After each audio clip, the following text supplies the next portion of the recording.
Chapter 61. You are listening at novelfull.audio. Kanazawa, you nailed it. Uehara Shiraha said, giving her a smile. He knew the assessment incident was actually caused by Aizen and his shady old coin moves. Aizen was trying to gaslight those three idiots, Hinamori Momo, Kira Izuru, and Aburai Renji. In the original story, Kanazawa was one of the people Aizen screwed over. Too bad, so sad, but then Uehara Shiraha showed up, and the story went off script. And the Imperial Army got a squad leader who actually cared. Most Shinigami think Rukongai is a dead-end dump for untouchables. Nobody wants to be stationed there, but Kanazawa takes her job seriously and doesn't slack off. Uehara Shiraha thought she was a diamond in the rough. Turns out he was right. The other Rukongai bases didn't hold a candle to the one Kanazawa ran. After leaving Rukongai, Uehara Shiraha and Ise Nanao headed back to the Imperial Army HQ, a swanky set of rooms near the captain's offices in the Siriidii. As he passed the 5th Division's office, he glanced inside. There was Aizen, rocking a huge white captain's Haori, giving them a warm, smiley nod. Uehara Shiraha just gave him a casual nod back. Ise Nanao, who was holding a book behind him, saw Aizen and snapped off a quick salute. Uehara Shiraha rolled his eyes. Looks like that silver-tongued devil is on to me, he thought. Whatever, I wasn't trying to hide it completely. Might as well play along. That Aizen was just an illusion.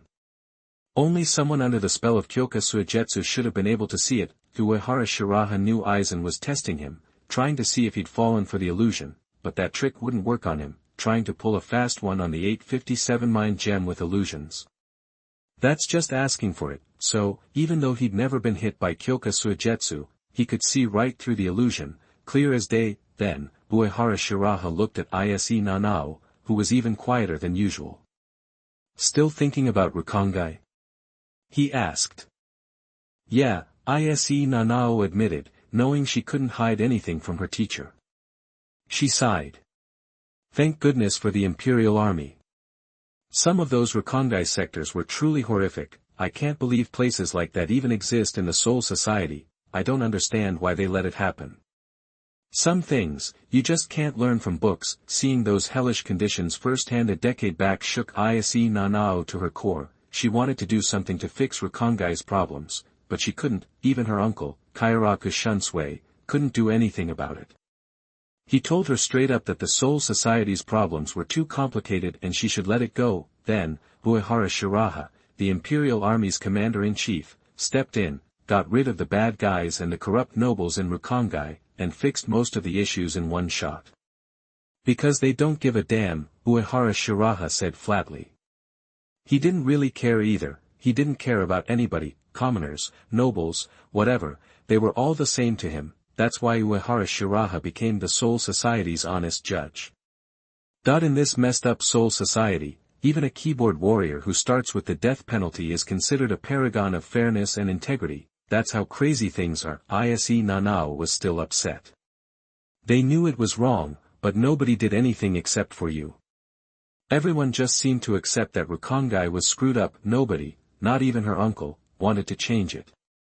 You're wrong about that, Uehara Shiraha said, shaking his head. They just couldn't. Like Madarain. Looks like a hothead, but he's been against the Soul Society for ages. Even though that bald guy comes from a noble family, he thinks the Soul Society system is ridiculous, and he's even willing to die for it. Uehara Shiraha thought his attitude was just incompetent, angry, and pointless. With a little pushing, that rich and idle man has done a lot to improve things in Rukongai. These Shinigami are like those ninja and illiterate pirates, all they know how to do is destroy and kill. They have no idea how to manage or build anything. Ise Nanao had calmed down a bit. Are you heading to Hueco Mundo next? She asked. Yeah, I'm going to check in on Kuratsuchi Mayuri. But you're staying here, Uehara Shiraha told her. He felt bad for Ise Nanao. Hueco Mundo wasn't exactly a vacation spot, and he was planning on visiting the outer reaches of Hueco Night Palace this time. It had been a while since he'd been there, and he was itching to cut loose a little. Commander, please be careful. Ise Nanao said, then headed towards the records office like a good soldier. Uehara Shiraha pulled up the system prompts. Congratulations on completing the daily task, patrol the territory, reward spiritual pressure +1, universal barrier +1.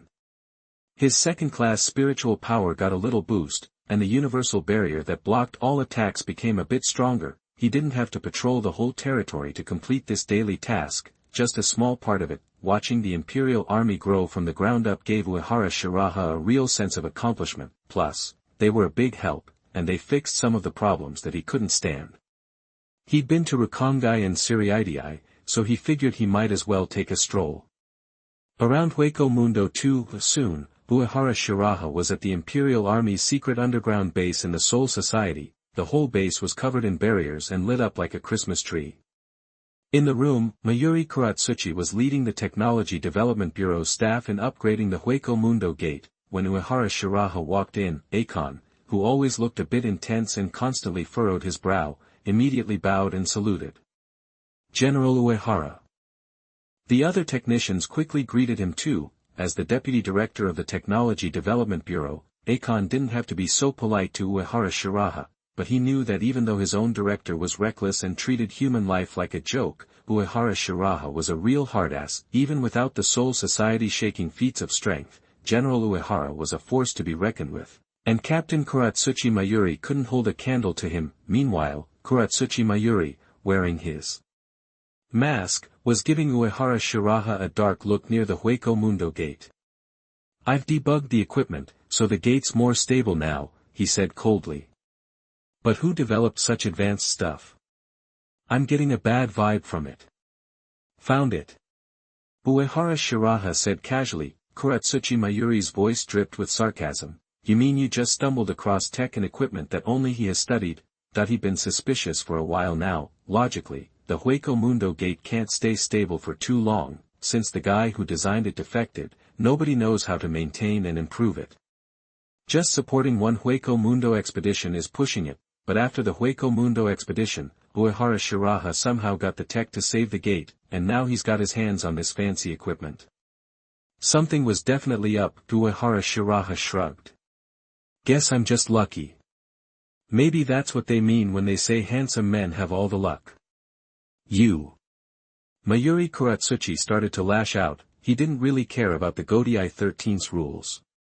He'd studied in the maggot's nest, after all, and wasn't afraid of anything. Then, he remembered what happened to Jin Ikamaru, Byakuya Kachiki, and Kenpachi Zaraki after they fought Uehara Shiraha, especially Kenpachi Zaraki. He remembered the close-up of him looking like a candied haw. He forced himself to calm down and spat. "Don't forget the research materials I asked for." "Akon, let's go." To read the exciting novels, go to Falun Novel Network. "Excuse me."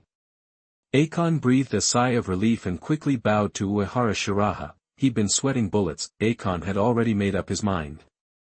If those two had started fighting, he wasn't going to just stand there, but Captain Kuratsuchi Mayuri had been good to him, after all, so he would take over as director of the Technology Development Bureau once the captain died. Uehara Shiraha didn't care about Kuratsuchi Mayuri's attitude. He was trying to get a rise out of him, to get this Siriidii drug dealer and Uehara A to fight each other. Competition breeds progress. Then, he could just sit back and reap the rewards. Lost in thought, Uehara Shiraha walked into the hall. Soon he was at the Hueco Mundo Imperial Army base. A bunch of fierce Imperial Army soldiers were training here. They all looked wild, their eyes full of rebellion, like hungry wolves. But when these wolf-like soldiers saw Uehara Shiraha, they turned into well-behaved puppies, bowing and saluting respectfully.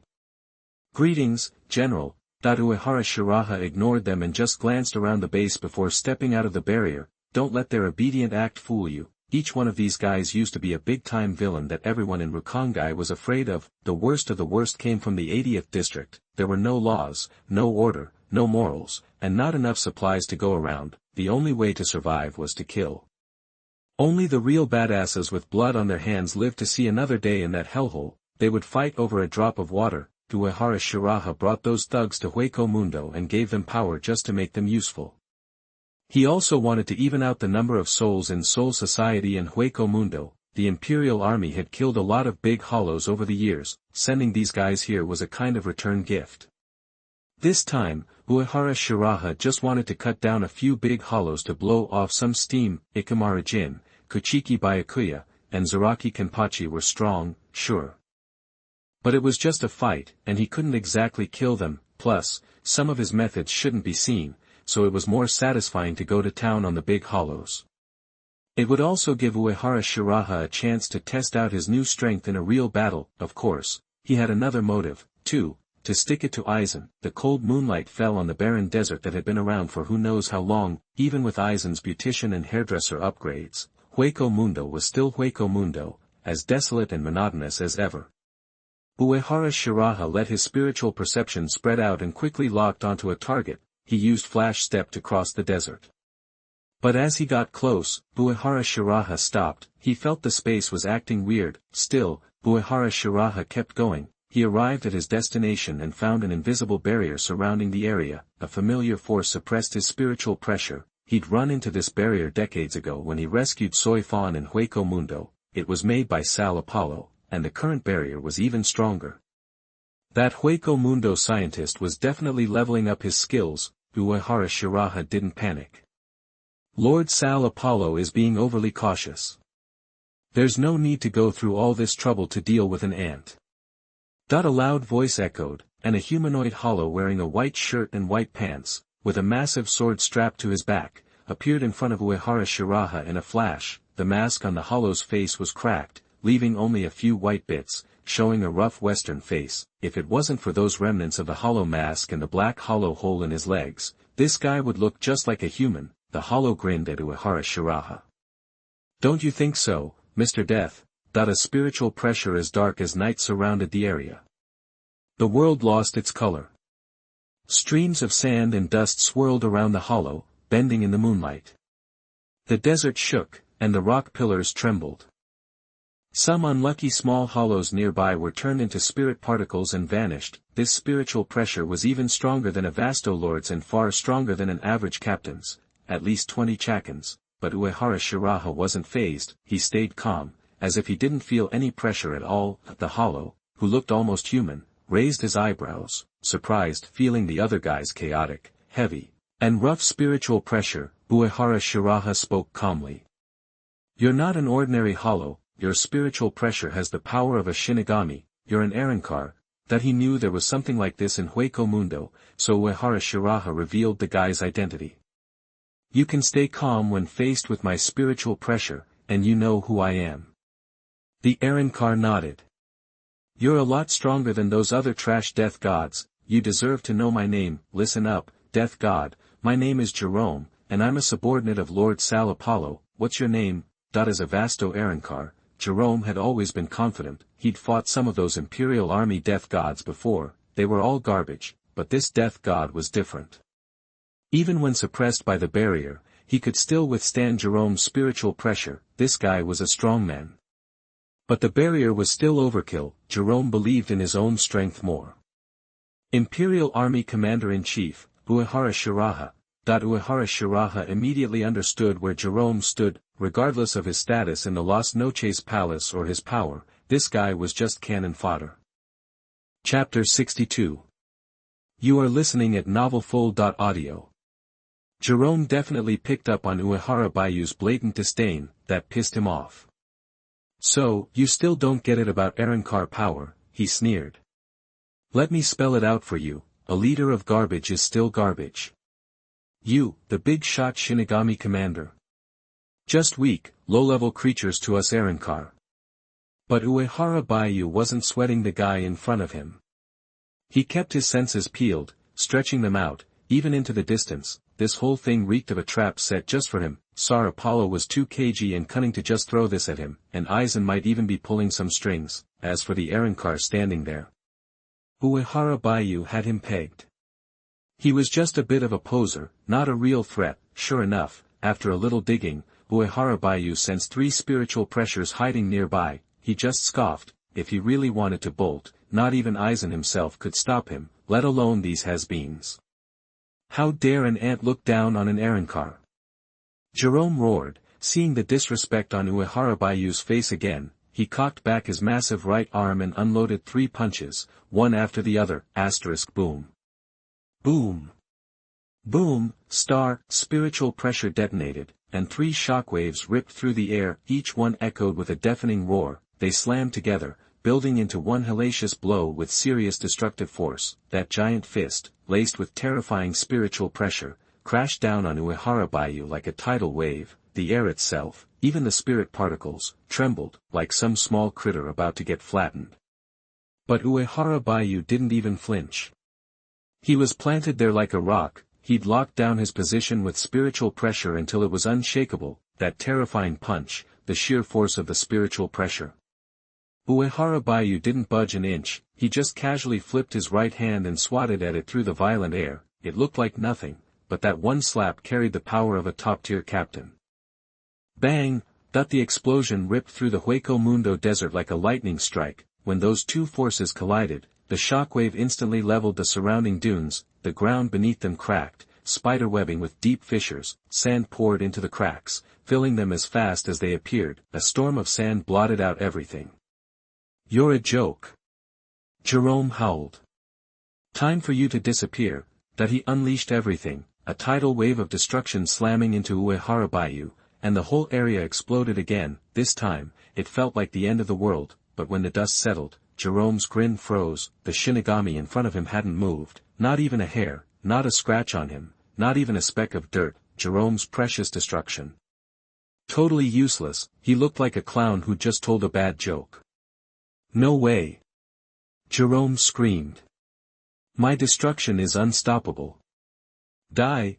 He sucked in a massive breath, pushing his destructive force to the absolute limit. At the same time, Jerome used some kind of hollow trick to flood Uehara Bayou with attacks from every angle.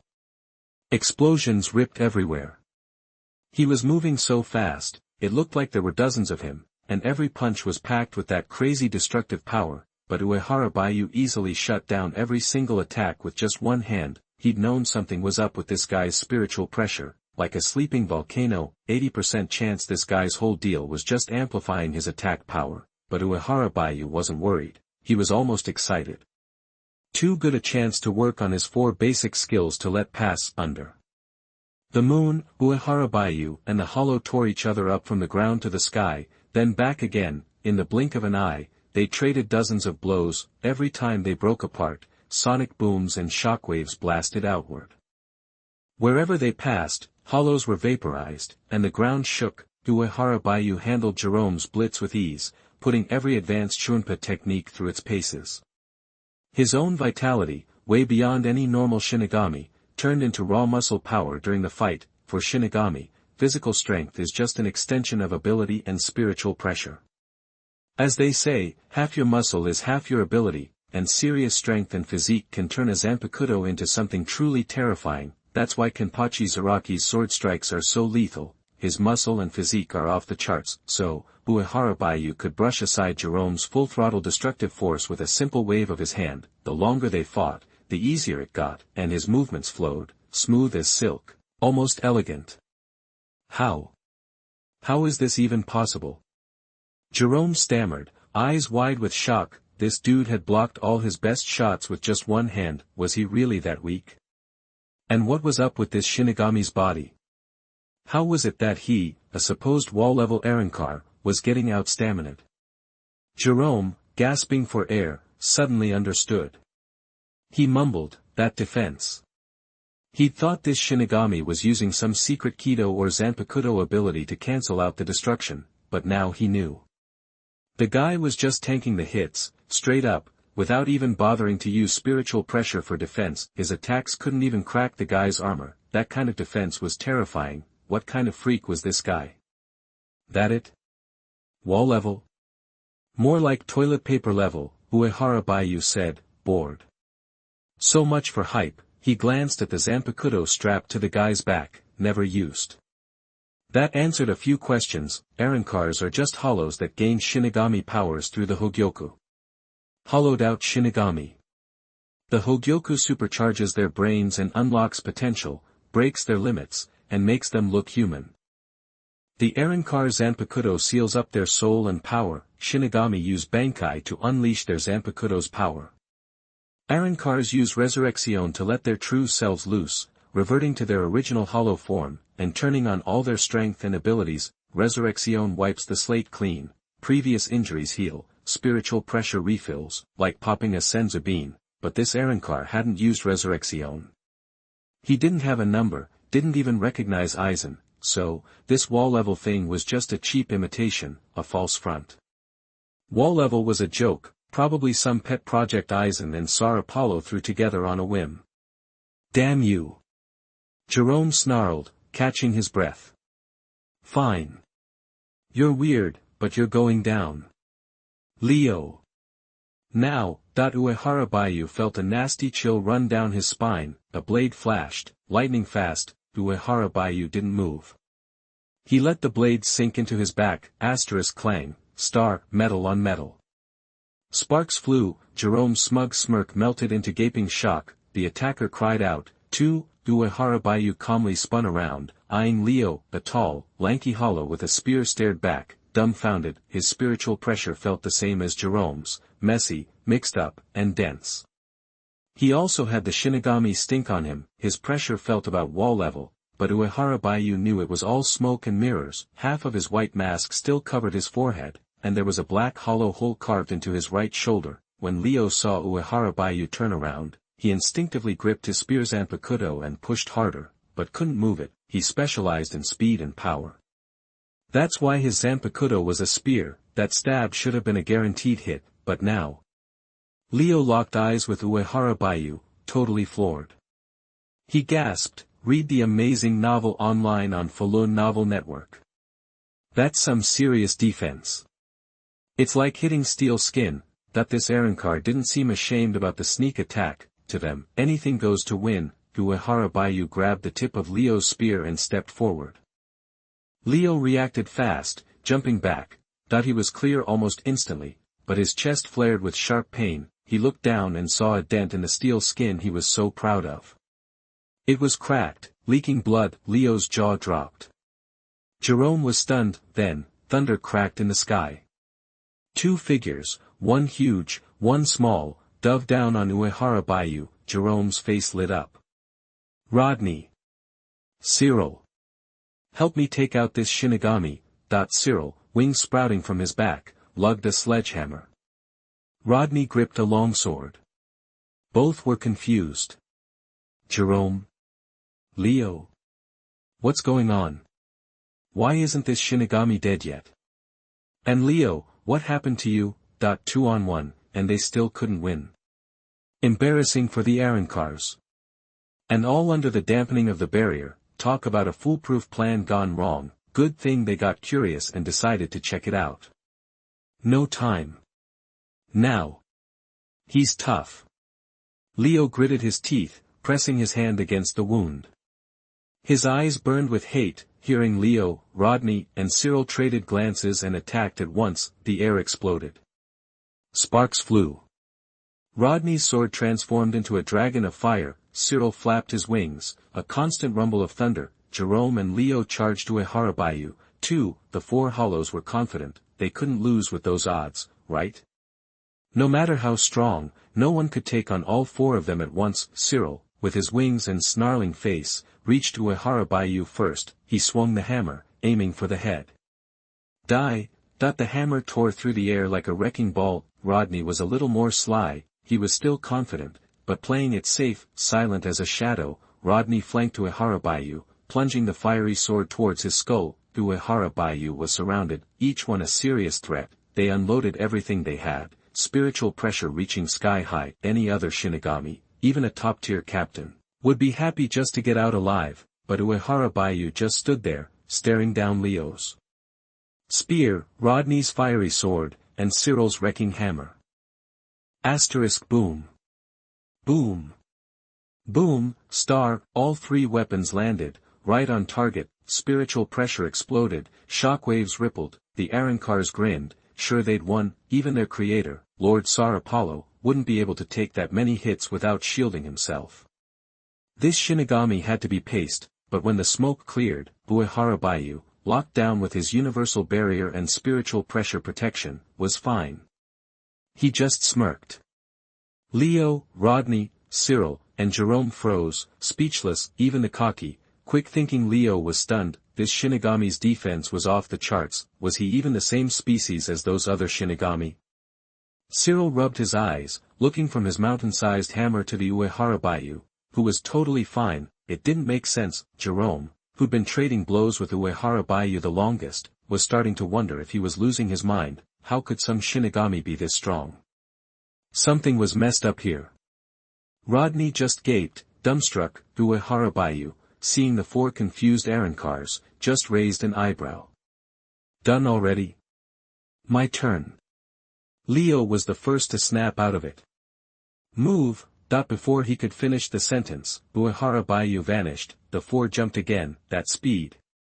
Leo felt his stomach drop. His ability made him lightning fast, like a flash of light. He took pride in it, but compared to Uehara Baiyu's Shunpa speed, he was a snail. The other Arankars looked around, serious. Uehara Baiyu knew these wall-level Arankars and the dampening effect of the barrier like the back of his hand. Now, he'd unleash his strongest spiritual pressure. A pillar of golden light ripped into the sky. Like a raging sea, the Arankars heard a roar, and their vision blurred with color. Even their senses went haywire. They felt dizzy, disoriented. All they could do was dig in and use every drop of spiritual pressure to stay grounded. The power hit them like a truck. Rodney yelled, "How did he get so strong all of a sudden?" "What the hell?" Leo, still wounded, gritted his teeth. He was holding back. He wasn't using his full strength. Chapter 63. You are listening at novelfull.audio. Jerome was speechless with shock. The guy was serious. Uehara Baiyu drawled, "You think you're real hollows just because you've got a little bit of hollow power? And your Arankar transformation is seriously weak. You've forgotten how you became hollows in the first place. The attack titan is strong because he ate well. He ate his father. So, I suggest you eat your father, Sailaporo Grands. That's the only way you'll become a real hollow and be worthy of fighting me." During his fight with Jerome, Uehara Hakuba had figured out the secret of these hollows. They were just a bunch of ajuchas pumped full of hollow spiritual pressure and then given an incomplete Arankar transformation. That's why they were only this strong. Hearing Uehara Hakuba's words, the four Arankar in the Hueco Mundo desert were stunned. "How did you know?" Jerome gasped. After getting the hollow spiritual pressure, they'd assumed they were all Vastalord. Becoming Arankar just confirmed it. With such power and intelligence, what else could they be? It's okay to fool others, but don't fool yourselves. Uehara Baiyu looked at the hollows like they were pork chops on a counter. Normally, he could take them down with 3 strikes. Going all out, he could probably wipe them all out in a heartbeat. Even if they were fake hollows and incomplete Arankar, they were still pretty powerful, stronger than your average captain, at least, and captains weren't exactly cheap. Even in the 1000-year blood war, senior captains and captains from a millennium ago still had a role to play. As long as the regular captains didn't run into the pseudo-spirit king powerhouses, they could still hold their own. Even a combat unit like Kensei Mudiroma could buy some time. Uehara Baiyu could face 4 captains without breaking a sweat because he had so many trump cards and overwhelming power. The hollows felt a sudden chill. This Soul Reaper was weird, acting more like a hollow than they did. In the moment their minds faltered, Uehara Baiyu vanished. "Cyril, watch out." Leo barely saw Uehara Baiyu move and shouted a warning, but it was too late. A tsunami of spiritual pressure, like the wrath of the sea god, washed over Cyril. Uehara Baiyu, with his all-powerful barrier, could ditch defense when fighting hand-to-hand, doubling his attack power. Even a high-level captain would feel pressured by that kind of offense. Blindsided by the sudden attack, Cyril felt like he was lost in the deepest ocean, everything a blur. He could only instinctively raise his golden hammer to defend himself. Boom! With a roar, Uehara Baiyu punched Cyril, then swung his hand like a blade. An invisible strike tore through the air, knocking Leo, who tried to help, out of the sky. Rodney and Jerome were too slow to do anything but watch. Uehara Baiyu disappeared again. In a split second, he reappeared above the desert. Each time he landed, he struck like a dragonfly skimming water, with intense focus. Uehara Baiyu channeled his full strength and spiritual pressure into a devastating hand-to-hand assault. Jerome unleashed his destructive power for defense. Rodney prepared his own defense, but Uehara Bayu's attack was too fast, too relentless, too powerful. Even with their Hiero armor, they couldn't withstand the barrage. Cyril and Rodney were sent crashing, their bodies sinking into the quicksand. Leo, the strongest of the four, was half kneeling, still struggling to recover from the slash. The Arankars looked like they'd seen a ghost. Uehara Hakuba's power was beyond their wildest dreams. Leo shouted, "Stop holding back. Go all out. We have to kill him now." That he hadn't even used his Zanpakuto, they couldn't handle this guy alone. Even if they attacked together, they had to give it everything they had, or they didn't stand a chance. Cyril and Rodney unleashed their full power. With a roar, Cyril's 10-foot frame swelled, and the golden hammer grew with him. Fueled by the surge of spiritual pressure, the Arankar became a titan. His enormous body blotted out the cold moonlight. Then, with a savage roar, he raised the millstone-sized hammer and swung it down on Uehara Hakuba like a mountain falling. His roar shook Hueco Mundo, filled with primal rage, and his spiritual pressure was boundless. Die! Uehara Bayu shot into the air and kicked Cyril in the chest. Cyril, missing his target, roared, "Roar!" He reached out with his left hand, a massive palm leaf fan, to grab Uehara Bayu, but as his arm tensed, Uehara Bayu's right foot slammed into his chest. Cyril froze, as if hit by a massive weight. Then, a shockwave exploded from the point of impact, another explosion, a violent hurricane, and Cyril went flying backward like a pinball. He crashed to the ground, creating a huge crater. Uehara Bayu flashed, landed in the pit, and punched Cyril in the head. Cyril, unconscious, was out of the fight. Leaving Cyril in the pit, Uehara Bayu instantly reappeared in the air, ready to kill Rodney. Rodney had prepared his ultimate move. With a sneer, he turned his Zanpakuto into a barrage of flaming arrows, each sharp enough to melt steel. The power of fire was his innate ability, insidious and hard to avoid. Even for Vastalord, Rodney imagined the enemy pierced by thousands of arrows, burned to a crisp. It felt good. But Uehara Bayu weaved through the sky, using Flash Step to spin and move. His captain-level Flash Step was incredibly powerful and fast. For a moment, time seemed to stop around Uehara Bayu. The flaming arrows that others couldn't dodge were like turtles to him. He dodged every arrow, untouched, elegant. Jerome and Leo gasped, impossible, that they'd seen Rodney use this move before. At worst, he seriously wounded his opponent, but this guy dodged it all, without a scratch. What kind of speed was that? Rodney's sneer faded, replaced by shock. Then, his eyes blurred and he went flying. Uehara Bayu finished off Rodney in mid-air. Landing, he looked at Leo and Jerome with cold eyes. I'm getting bored. If you've got any tricks, use them. Monster. You can't win. Jerome, seeing Cyril and Rodney on the ground, ran in terror. Leo, watching Uehara Bayu, shouted, Jerome, look out. A flash of white light, and Jerome fell into the sand pit. A sword wound on his chest was stained red with blood. He looked at the moon, felt his life fading, and found the world both strange and familiar. Leo looked at his 3 downed comrades, gasping for breath, despair in his eyes. They had been so confident after becoming Arankar. Now they were being slaughtered. Leo loosened his grip on his left shoulder, and blood splattered. His left arm fell to the ground, the cut clean. He'd seen Uehara Bayu make 2 slashes. The first took down Jerome. The second was a flash step and a slash at his vitals. His senses had barely allowed him to avoid the fatal blow, at the cost of his arm. Not bad. You're the strongest of the bunch. Nice moves. Uehara Bayu looked at Leo. Leo was defeated. It's an honor to be praised by you. But if you targeted me first, I'd be dead. Jerome bought me time to react. They'd naively thought they were as good as Vastalord, or even better, but Vastalord could fight this Soul Reaper. They were getting wiped out. Was the gap that big? Ordinary Vastalord would also be wiped out by Uehara Bayu. Uehara Bayu raised Zangetsu, ready to finish the job. Then he frowned, sensing a shift in the space, coordinate positioning and space displacement. Above, the sky tore open and dozens of clown-like Jillian appeared, firing negation beams at the hollows. Golden light enveloped the hollows, teleporting them into the Garganta. In the golden channel, Leo clenched his fist, relieved to be alive. Thank you for saving me, Lord Aizen. I, Leo, will always be loyal. Uehara Baiyu knew Aizen's plan. First, test him. See if he'd intervene in Hueco Mundo, if he was Naruto Otsutsuki. Second, test the combat power of these hollows. See if his project was worth it. Third, see if he could affect the negation. Negation was Aizen's escape route, and it had to be foolproof. Aizen probably had even more plans, but Uehara Hakuha didn't care. He would teach Aizen a lesson: overwhelming strength beats planning every time. He'd been holding back too long.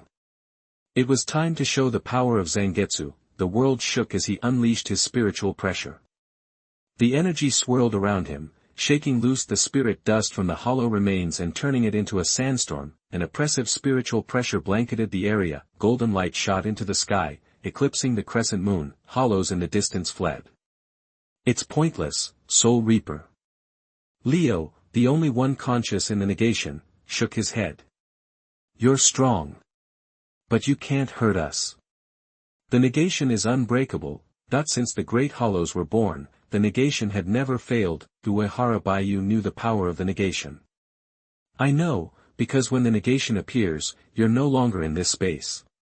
You're just echoes in another dimension.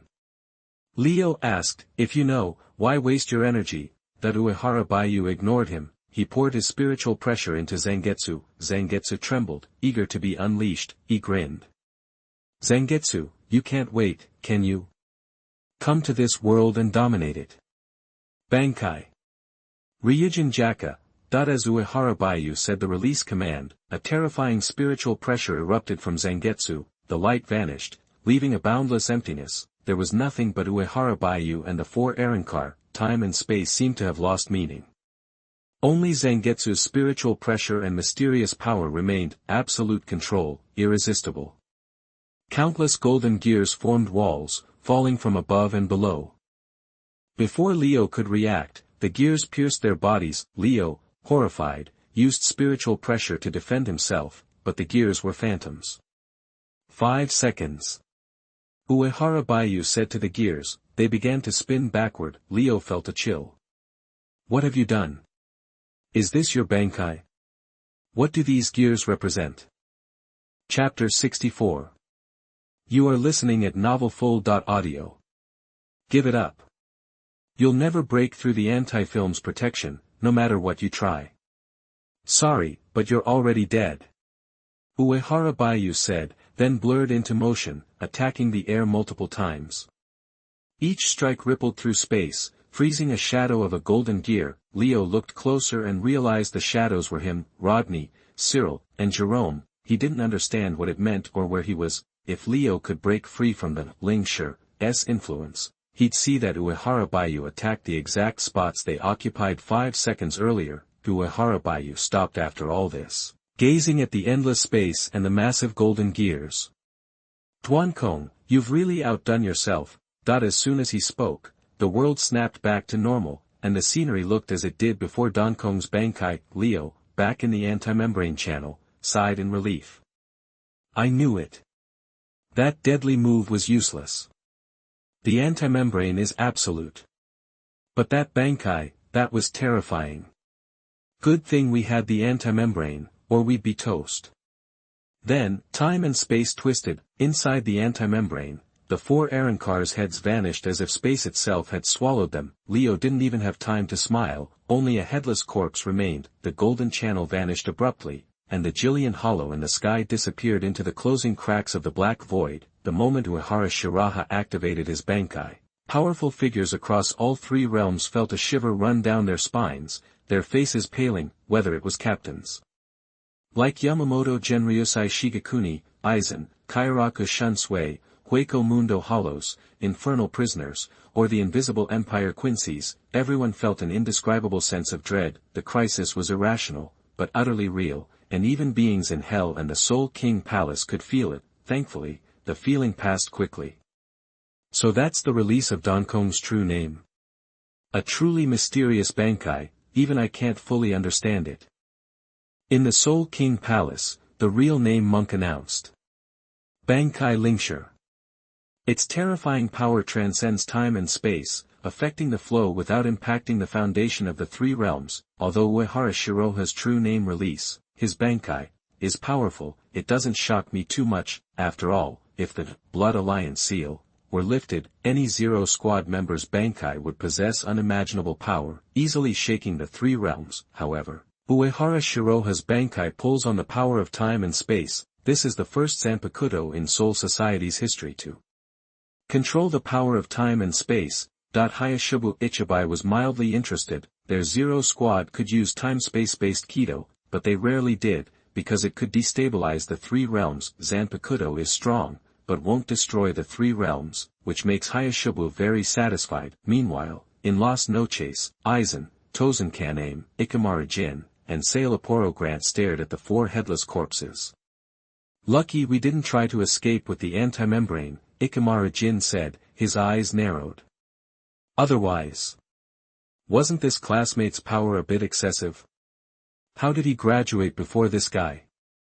Tozenkan-Aim looked grim, his face dark. If Aizen hadn't warned him, he might have ended up the same way. Aizen focused, thinking. "Sailaporo, have you figured anything out?" He'd researched and modified the anti-membrane himself. Aizen had also made some guesses and simulations of means to break through the anti-membrane, but he had made little progress. He knew that Sailaporo was also deeply involved in research on the anti-membrane, so Aizen wanted to hear what this Hueco Mundo scientist had to say, to see if there were any omissions.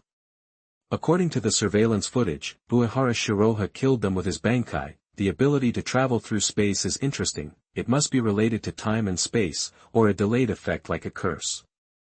Are all Shinigami Bankai this powerful?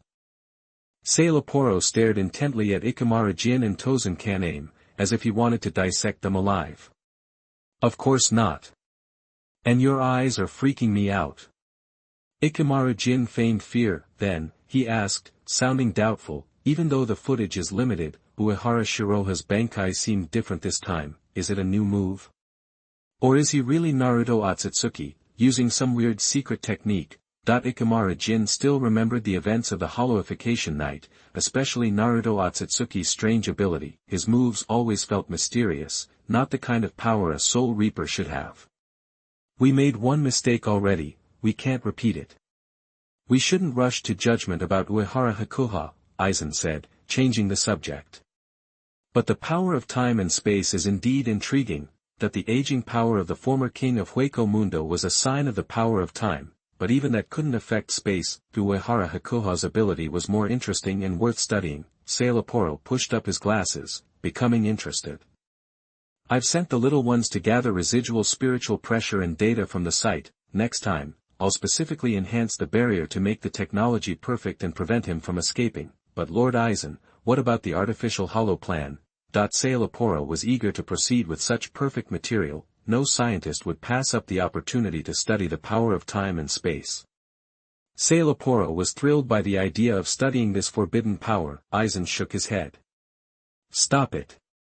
However, using Soul Reaper souls to synthesize a new type of hollow might be worth exploring. Uehara Baiyu showed me new possibilities for the Soul Reapers." Ikamaru's snake-like face turned cold. "Lord Aizen, why don't we find a chance to kill my old classmate?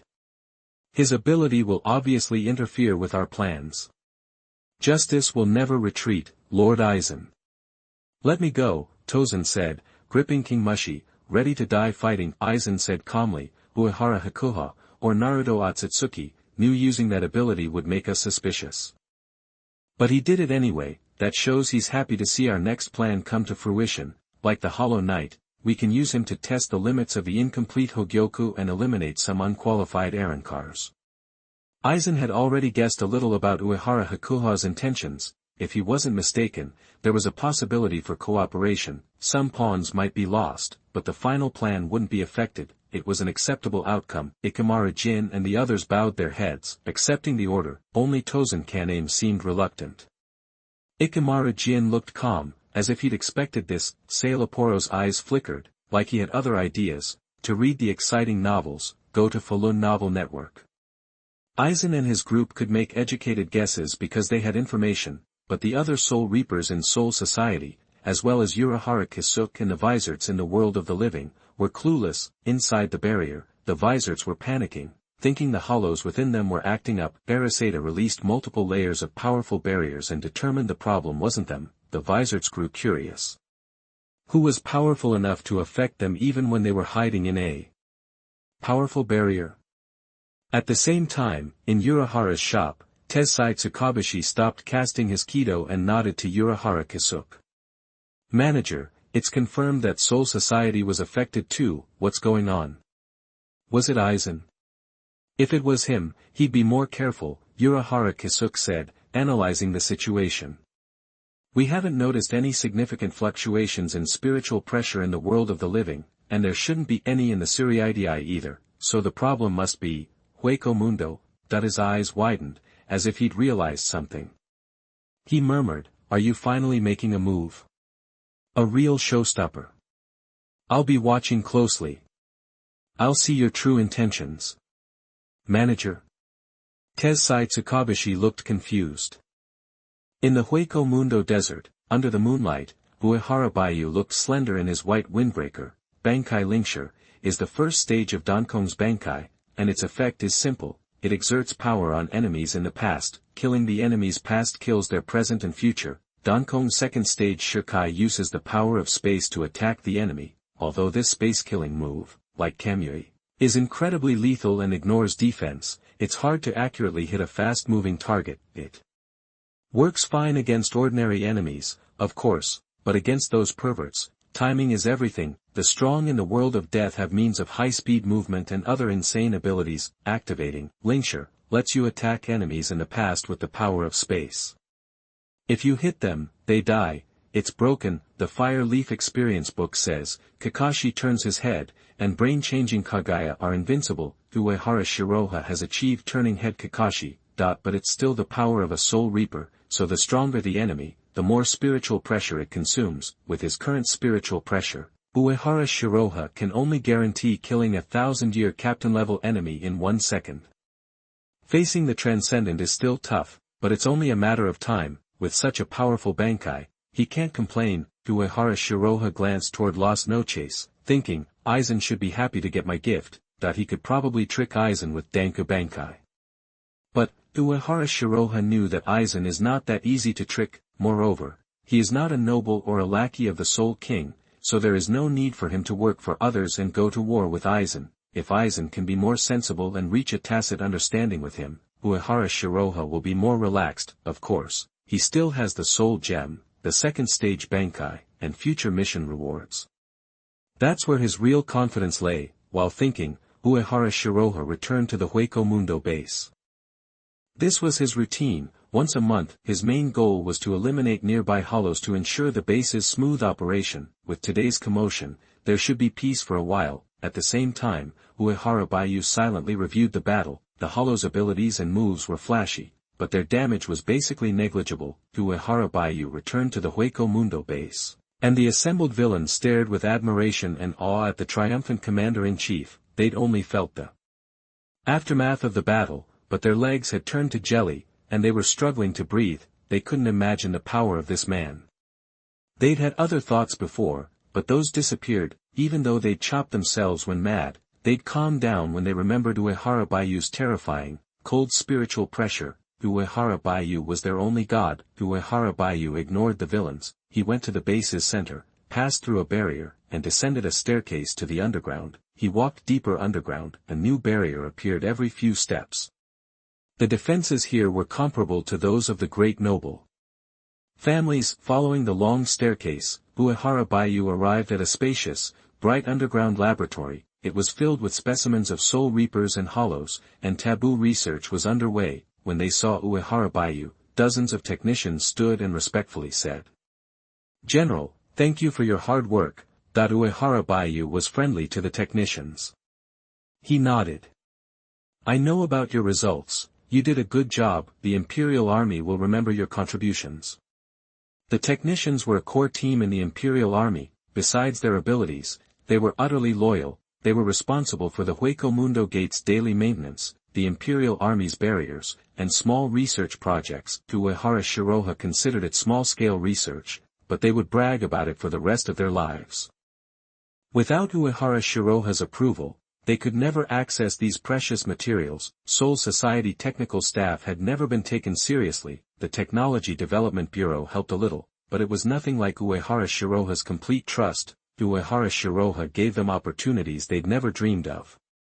A man will die for his friend. That's how the technicians felt. They were excited to hear Uehara Bayu's praise and said in unison, "It's our honor to serve the Martial and the Imperial Army." 2 months passed. Hueco Mundo, the Siriidii, and the world of the living were calmer. The strong ones tacitly avoided trouble and quietly improved themselves.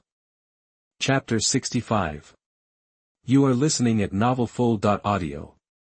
Even Shunsui Kairaku, the laziest guy around, actually buckled down and practiced for a while, a rare sight. Meanwhile, Uehara Shiraha kept the music playing and the good times rolling. One day, Shunsui, faking a groan, clutched his back and grumbled, "Oof, my old back. I've been so swamped lately, I barely have time for a drink." "Say, Bayu, you still drawing a blank on what that whole crisis thing was about a couple months ago, that they still couldn't figure out what had triggered that sudden sense of dread?" So, all the Soul Reaper captains were still on high alert. Even Kairaku Shunsui, who was old enough to remember the dinosaurs, was taking it seriously. Uehara Shiraha casually swirled the wine in his glass. "Come on, Shunsui, you know me. I just want to have fun. I'm not really sweating anything else. Besides, even if the sky falls, someone's gonna catch it, right?"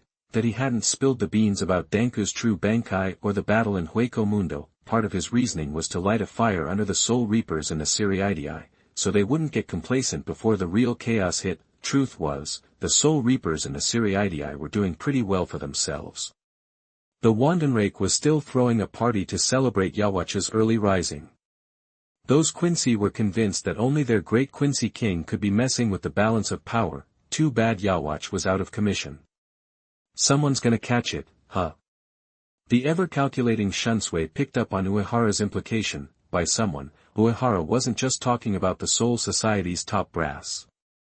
He meant the Zero Division in the Soul King Palace too, but Shunsui didn't have much love for those stuck-up nobles, not even the Zero Division, so, he said, "You can't always count on the guys upstairs. What do you think, Bayu?" Shunsui knew the old man was keen on taking Uehara under his wing. He was all for it. "Of course, you gotta look out for yourself." Uehara raised his glass to Shunsui.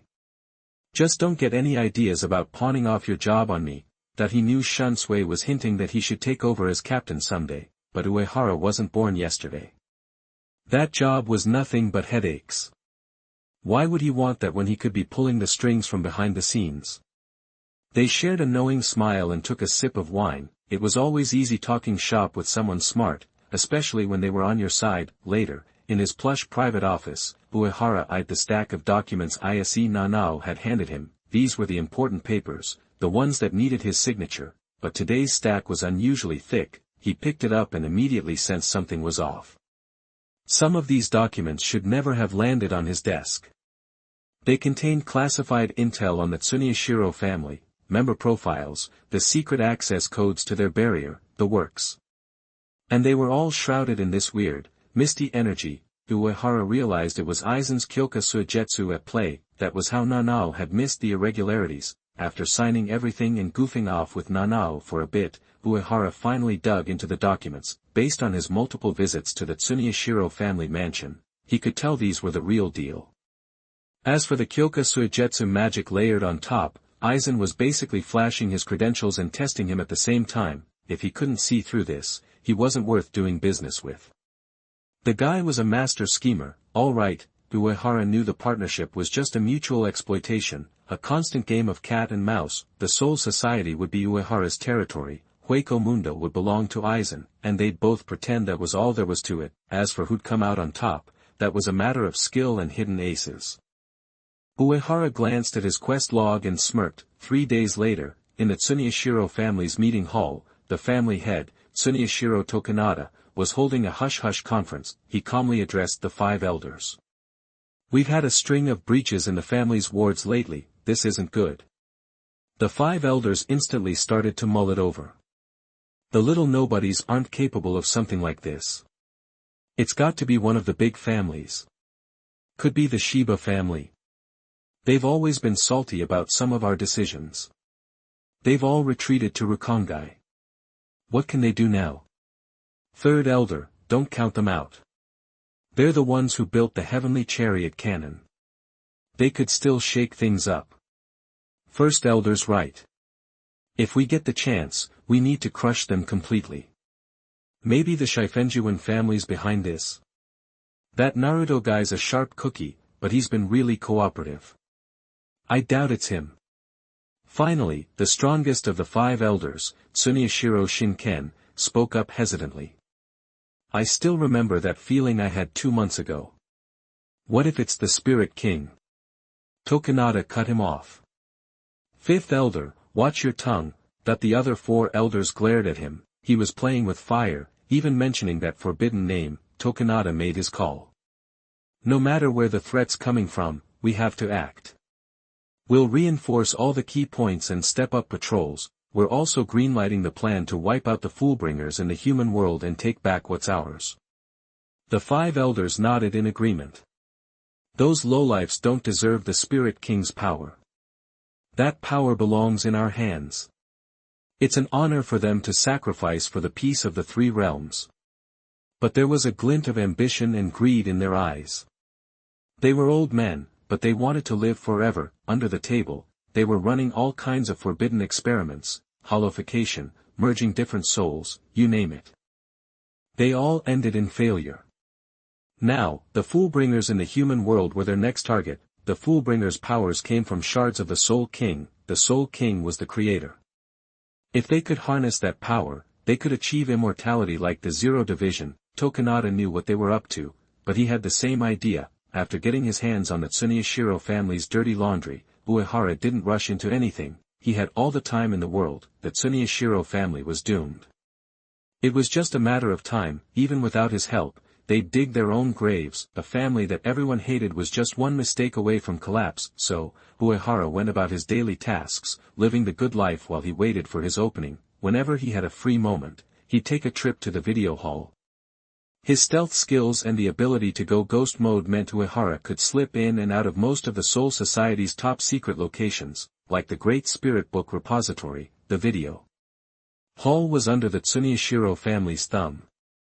It was basically the 3 realm surveillance hub, monitoring everything from the human world to the Soul Society, and soon, even Hueco Mundo. The intel it gathered would be shared with the Research and Development Institute. Basically, this department was the 3 realms equivalent of a Sky Eye system. It hadn't always been the Tsuneyashiro family's personal toy. It had been managed by all 5 noble families, but as the other families fell, the Tsuneyashiros had taken over. Uehara had his eye on this department. A system this powerful should be under the control of the Imperial Army, and that was just another reason why the Tsuneyashiro family had to go. Lately, Uehara had noticed that Tsuneyashiros were tightening their grip on the video division. They were mostly focused on the human world, more specifically, the Foolbringers. To keep tabs on them, they'd even sent Tsuneyashiro Tokunada back out into the field. Sure, Shunsui had exposed Tokunada's murder of Yuta-san and her fellow Soul Reapers, but all he'd gotten was his Zanpakuto confiscated. He was basically under house arrest. He was still living like a king, no different from a free man. Uehara realized that Tsuneyashiros were planning something. A few days later, he got a summons from the Godii 13 to attend a captain's meeting. He wasn't a captain, but he was powerful enough to warrant an invite, so, Uehara always got the memo. Since this wasn't the usual weekly shindig, he knew something serious was up. Uehara braced himself. He arrived at the captain's office to find them all waiting for him. Captain Commander Yamamoto hadn't budged. Shunsui gave him his usual carefree wave. Isshin Shiba, who was actually there this time, gave him a nod. Kenpachi Zaraki stared at Uehara with the hungry look of a kid in a candy store. Ikemara Jin and Aizen, those 2 masterminds, one was squinting with a cold smile, the other looked like a man burdened by the world's problems. Soifan, Baymax, Hanagia, and Tozen Kaname were all business as usual, and as for Kuratsuchi Mayuri and Kamamura Sajin, it was impossible to tell what they were thinking. On top of that, Yukitake Jushiro, who was usually MIA, had actually shown up, but the captain of the 13th Division looked like death warmed over. Something had clearly shaken him. Seeing everyone assembled, Yamamoto slammed his cane on the ground and announced, "The video division just sent us intel. The current substitute Soul Reaper, Jinjo Kugo, has slaughtered a large number of Foolbringers. Yukatake, you recommended Jinjo Kugo. What's your take on this?" That the name Jinjo Kugo made Uehara perk up. The Tsunyashiro family was making its move against the Foolbringers, and Jinjo Kugo, the first substitute Soul Reaper, was conveniently being used as the fall guy. Later, he tried to get revenge on the Soul Reapers by stealing Ichigo Kurosaki's powers, but Ichigo would squash him like a bug in his Fullbring form, and that would be that. A raw deal all around. Ahem. I've worked with Jinjo Kugo more than anyone, and he's not that kind of guy. Are we sure this is right? Yukatake coughed. Jinjo Kugo was the first human to be officially recognized by the Soul Society. Yukatake had been instrumental in making that happen. Without his trust and backing, Jinjo Kugo would never have become a deputy god of death. Shunsui sighed. Jushiro, the Tsunyashiro family has already made up their minds on this. Jinjo Kugo, this so-called Foolbringer, has gathered a bunch of his buddies to try and rob them of their powers. When that didn't work, he started bumping them off to keep them quiet. The Central 46 have revoked Jinjo Kugo's substitute Soul Reaper status and issued a warrant for his arrest. He wasn't a fan of the Tsunyashiro family. In fact, he actively loathed them, but he wasn't about to give this substitute Soul Reaper the benefit of the doubt. Hearing the 5 noble families, and the Tsunyashiros in particular, were involved, Yukatake went quiet. After a few more coughing fits, he insisted, Jinjo Kugo did form a group of Foolbringers, but it was to protect them, not to steal their powers. I don't believe he'd do something like that. Shunsui didn't say anything. He always had a cynical view of the world, whereas Yukatake always saw the best in people. Centuries ago, Yukatake had given Tsunyashiro Tokunada a chance to redeem himself, thinking even a scumbag like him was worth saving. Shunsui had wanted to send him straight to hell. Watching his 2 old friends butt heads, Uehara was thoroughly entertained. One was serious and dependable, the other laid back and flaky. One believed in the inherent goodness of humanity, the other was a suspicious schemer. One respected a man's honor and stood by as his subordinates got wiped out, the other would do anything to protect his own. One had the God's garment, the other wielded the 8 mirror swords. And somehow, they were best buds. Maybe the reason was that they were both willing to lay down their lives for the Soul Society. Ikemara Jin chimed in, "So, what's a Foolbringer anyway?" Aizen pushed up his glasses and patiently explained. Foolbringers are humans who can manipulate spirit particles and control the souls of matter. Their power is similar to hollows, and they can merge different souls. This is because their mothers were attacked by hollows during pregnancy, which infused them with hollow energy. Foolbringers can merge their own spirit particles with the souls of objects to create unique spiritual weapons, sort of like our Zanpakuto. The other captains nodded. That matched what they knew. Only Uehara knew Aizen was full of it. The reason they got attacked by hollows was precisely because they had the power. Foolbringers' powers came from fragments of the Soul King, which was why hollows were drawn to them and the people around them. Aizen knew this, of course. Who knew if he was doing it to stay in character, or just for kicks? Chapter 66. You are listening at novelfull.audio. Kuratsuchi Mayuri's eyes gleamed as he said, "I never understood why hollow power could awaken such bizarre abilities in people. Now I finally get to figure it out. So, where are those corpses?" Kairaku Shunsui pursed his lips, clearly displeased. The Tsunyashiro family has them. This time, they moved fast, leaving no room for reaction. Otherwise, he wouldn't have let them succeed so easily. He'd rather the corpses be in Kuratsuchi Mayuri's hands than theirs. Even behind his mask, Kuratsuchi Mayuri seemed furious. How idiotic. Such valuable material needs a professional. Amateurs will just waste it. It's debatable who's more professional. Uehara Baiyu thought. He's messed with the Soul King before, even fragments of him. How could he be less qualified than you? Aizen spoke softly. Captain Kuratsuchi, desecrating corpses is wrong. That kind of power isn't what we should pursue. As balancers of the realms, tolerance and composure are our greatest strengths. Uehara Shiraha stifled a laugh. Aren't you embarrassed saying that, Aizen? Kuratsuchi looked at Aizen with contempt. Save that for the kids. Captain Aizen. Ikamaru Jin sneered, still so naive, Captain Aizen.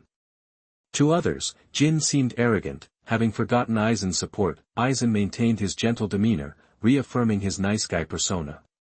Captain Aizen is so kind.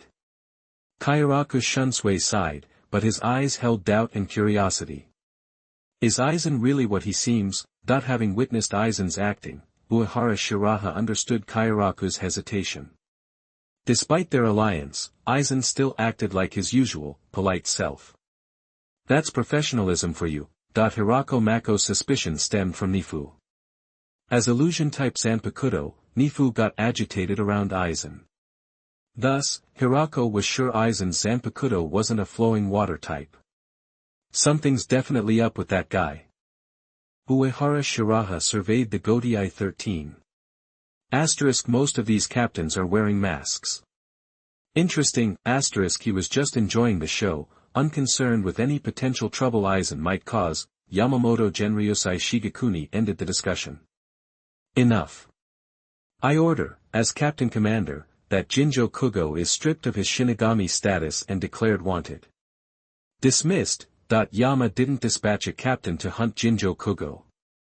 He'd softened, hoping to avoid bloodshed and keep things quiet. Uehara Shiraha noticed Aizen's thoughtful expression. Looks like Aizen already has a plan for the old man. Seeing Aizen getting to work, Uehara Shiraha felt he had to do the same. He had a plan, or rather, a course of action. He wasn't interested in Jinjo Kugo or the Soul King fragments right now. But he was interested in the Soul King lock. He watched the situation for the next few days. Then, a blue-haired girl stumbled out of a room and encountered a man with glasses and a kind face. Come with me. Uehara Baiyu instructed, leading her outside without explanation. Confused and bewildered, she followed him. In the dim night, the buildings and trees cast looming shadows. My name is Dao Hain Ora, she whispered. Do you know my father? Isolated from the world, she'd only known her father. I'm Uehara Baiyu. I'm sorry, your father is dead. Uehara Baiyu asked calmly, do you like the world you see? Dao Hain wasn't yet the powerhouse and leader of 700,000 followers. She was just a girl who knew nothing. What is like? She asked, confused. A Foolbringer's power came from merging their spirit particle with the soul of their favorite object. But despite her talent, Dao Hain lacked a special ability. Her mother had died during childbirth, killed by a hollow. To protect her, her father had locked her in the basement, only allowing her to train her Fullbring ability. She had no favorite things and couldn't find meaning in life. Uehara Baiyu said confidently, it doesn't matter. Even if you can't find something you like right away, keep searching. You'll find something. Like how I found you right now. That's the meaning of life. So just follow me, and you won't get lost. Unlike Rukia and Hinamori Momo's obvious naivety, this girl's mind was a blank slate. Even a novice like Uehara Shiraha could easily deceive her. Looking at Uehara Shiraha's confident face, Dao Hain Ora nodded. I just hope you won't leave me suddenly like my father and mother did. Though she didn't understand death, she feared it because of her father's teachings. You don't have to worry about that. I won't die. Looking at the girl, Uehara Baiyu nodded. Don't underestimate this girl.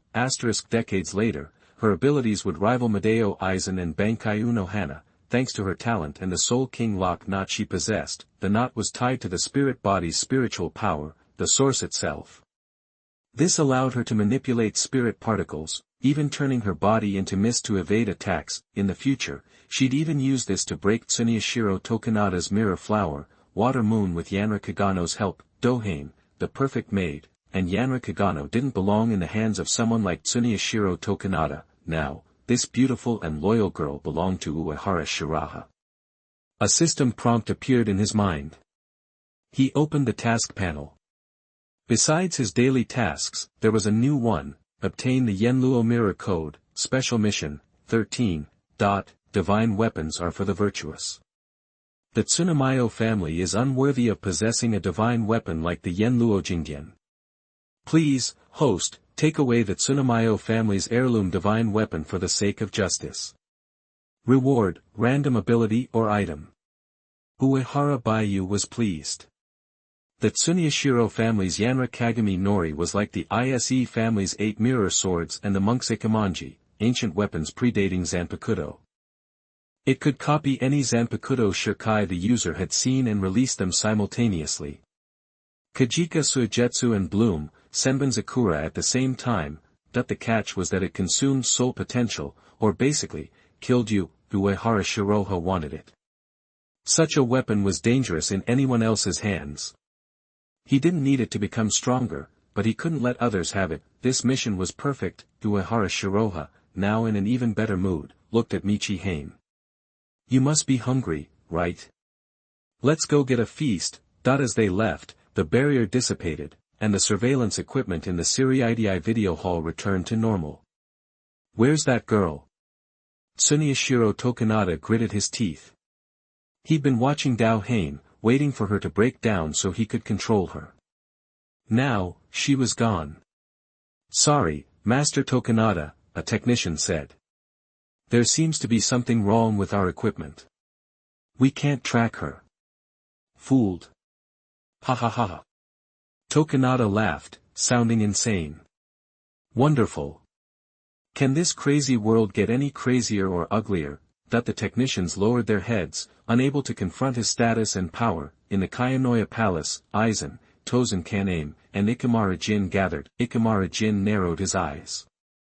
Captain Aizen, her power is pretty impressive. Aren't you interested? Isn't it a shame to let it fall into the Tsunyashiro family's hands? Hearing Tsunyashiro family, Tozen frowned. Aizen smiled. Foolbringers are just humans with fragments of the Soul King. The ancestors of the 5 families attacked the Soul King and sealed him into the world. They all possess transcendent power, creators of the world even. But even they didn't research the Soul King's organs. They crushed them and scattered them. If they couldn't figure out his power, the current Tsunyashiro family certainly can't. He'd learned this from the Great Spirit Book Corridor. The most radical was the Tsunyashiro ancestor, who, despite his power, was suspicious and feared the Soul King's annihilation power. Aizen believed the Soul King's path was a dead end. If his power was easy to control, he wouldn't have been the Soul King, and the Tsunyashiro ancestor wouldn't have hesitated to take it. Therefore, Aizen wasn't interested in foolbringers. This is evil, Tozen said. He hated the Tsunyashiro family and the original sin of the Shinigami. Ikemara Jin added, so the 5 nobles were the bad guys all along. No wonder my old classmate targeted them. Are we just going to watch? Aizen looked at Ikemara Jin. Jin, the Zero Division backs the 5 nobles. Now isn't the time for war. But the exceptional spirits among them might be worth studying. Perhaps there's interesting power in their blood. But Aizen's expectations were misplaced. The 5 nobles were declining. There weren't even third-rate spiritual masters among them. If the Shifenjuan family had a captain-level fighter, would they have let Soi Fong become captain of the 2nd division? How could such weak spirits produce what he was looking for? Tozen then reported, our lab analyzed Uehara Shiraha's residual spiritual pressure. There's 3.9 points of data that doesn't match. We can't monitor his freezing ability, even with special instruments. Aizen's expression changed. After a moment, he said, so, his abilities are beyond us. Not a Quincy, not a Foolbringer, not a Hollow, not a Shinigami. Isn't that interesting, that the 5 nobles were just dead weight? Uehara Shiraha gave Aizen a long-lost sense of excitement. Meanwhile, in the secret base, Uehara Baiyu was training Dao Hain. Despite her age, her control over Foolbringer basics was impressive, especially her ability to transform her body into spirit particles, like Saraki Fuya's Bankai. Like elementalization, it improved flexibility and immunity to physical attacks. But it was vulnerable to spirit particle absorption abilities. Uehara Baiyu's Stand White album could restrain it, but he didn't need to use it against an undeveloped Dao Hain. That wasn't to say she was weak. Ordinary captains would struggle against her. The Soul King hang was just too much. Uehara Baiyu now understood how Tsuneyashiro Tokunada got away with so much. It was all thanks to Dao Hain. Without her, he was just a useless clown. Chapter 67. You are listening at novelfull.audio. After all, Dao Hain had stolen the Yenluo mirror code, discovered the secret base, and even created the ultimate weapon, Sanwan Yenya. Soon, Dao Hain would become the complete package: strength, personality, looks, a mature, beautiful, and perfectly sculpted bombshell. Inside the base, protected by its special barrier, Dao Hain gasped, "My lord, I'm so sorry," that her combat experience was lacking, her resolve shaky, especially against someone like Uehara Baiyu. Even his basic moves, like White Fighting and Flash Step, were enough to overwhelm her. Before long, Dao Hain was drained, both physically and spiritually. Watching her reach her limit, Uehara Baiyu gained a clearer understanding of the Foolbringer's power. In the world of the Soul Reapers, everything possesses a soul, all matter is alive. Foolbringers can tap into that spiritual energy, fusing it with their own to manipulate matter, unlock abilities, and move at blinding speeds. Dao Yugen had the fundamentals down pat. No problem there. His issue was activating the unique abilities of a Foolbringer. Against a powerhouse like Uehara Baiyu, that weakness was glaring. He needed to find a way to spark Dao Yugen's special powers. Lost in thought, Uehara Baiyu gave his orders. "You have talent, but you lack real-world experience. I'll give you a chance to make up for that later. For now, stay here and await my command." Dao Yugen, fully embracing his new identity, accepted Uehara Baiyu's orders without question. "Yes, my lord, I understand. I will work tirelessly for you." Seeing Michi Hain, this humanoid AI, Uehara Shiraha realized that she wasn't fully realized, because she lacked a heart, the key to unlocking her true potential. In the story, Michi Hain obeyed Tsuneyashiro Tokunada simply because she had no reason not to. That's the state Michi Hain was in now. Incomplete, Tsuneyashiro Tokunada didn't want Michi Hain to awaken her full power, afraid of losing control. Uehara Shiraha had no such concerns. Even if Michi Hain reached her full potential, he was confident he could handle her. More than that, he was certain he could completely win her over, ensuring her eternal loyalty. After settling Michi Hain, he returned to Soul Society. Recognizing Michi Hain's relative inexperience, Uehara Shiraha left her in the human world. After all, with her abilities, as long as she didn't do anything stupid, she'd be fine. Back in Soul Society, Uehara Shiraha looked up at the sky, planning his next special mission. Without intel on Aizen, this would take some time, but armed with detailed information, coupled with his mastery of Kido spells and hollow transformation, he could swipe the Yenluo mirror code without anyone noticing. This mission was a cakewalk, just the way he liked it. Uehara Shiraha was all about those missions you could complete in your sleep. Silently, he approached a forbidden zone within the Tsuneyashiro family compound. Due to the Yenluo mirror code's dangerous side effects and the fact that only Tsuneyashiro blood could wield it, the current family head, Tsuneyashiro Tokikawa, hadn't carried it on him or entrusted it to his confidants. Instead, he chose to seal it away. Even if the entire Godei 13 fell, these cowards probably wouldn't use the artifact. The Tsuneyashiro family had become complacent and arrogant. The Tsuneyashiro clan had grown accustomed to looking down on everyone, never imagining anything could threaten them. They placed their faith in their family's legacy, reputation, and barriers, but all that was meaningless against Uehara Baiyu. He strolled through the multiple high-level barriers as if they weren't there. Even the barrier made entirely of murderous stones couldn't stop him. Without a sound, Uehara Baiyu stood before the Yenluo mirror code. With a flick of his wrist, the ancient artifact, passed down for countless generations, vanished into the void. He didn't set off any alarms or trigger any of the complex defenses, and just like that, Uehara Baiyu strolled out of the Tsuneyashiro family's forbidden zone. In the darkness, he glanced back at the opulent, imposing Tsuneyashiro mansion and shook his head. The head of the 5 great noble houses. This was it. No wonder they were outmaneuvered and nearly wiped out by a clown like Tsuneyashiro Tokunada, a classic case of easy come, easy go. Without strength, all the fame and power in the world are meaningless. Uehara Baiyu turned and disappeared into the night. Back in his own mansion, the system pinged in his mind. Ding. Congratulations, host, for completing Special Mission 13, obtaining the Yenluo Mirror Code. Reward, A rank ability, Observation Haki. Observation Haki, rank, A. Proficiency, beginner, type, 3-color Haki, ability, senses things and energy beyond sight. Mastered to a high degree, it can hear the voice of all things and even see the future. Introduction, 1. Special perceptual power from the world of One Piece, 2. Obtained by completing, Special Mission, obtain Yenluo Mirror Code, 3. To learn Haki, find Master Kaido. 1. Kanabo Strike for Ryu Sakura, 2 for Conqueror's Haki Envelopment, and 3 for Fruit Awakening, Observation Haki, nice. Uehara Baiyu raised an eyebrow. Each of the 3 types of Haki could boost his combat power immensely. Armament Haki enhanced defense and attack power.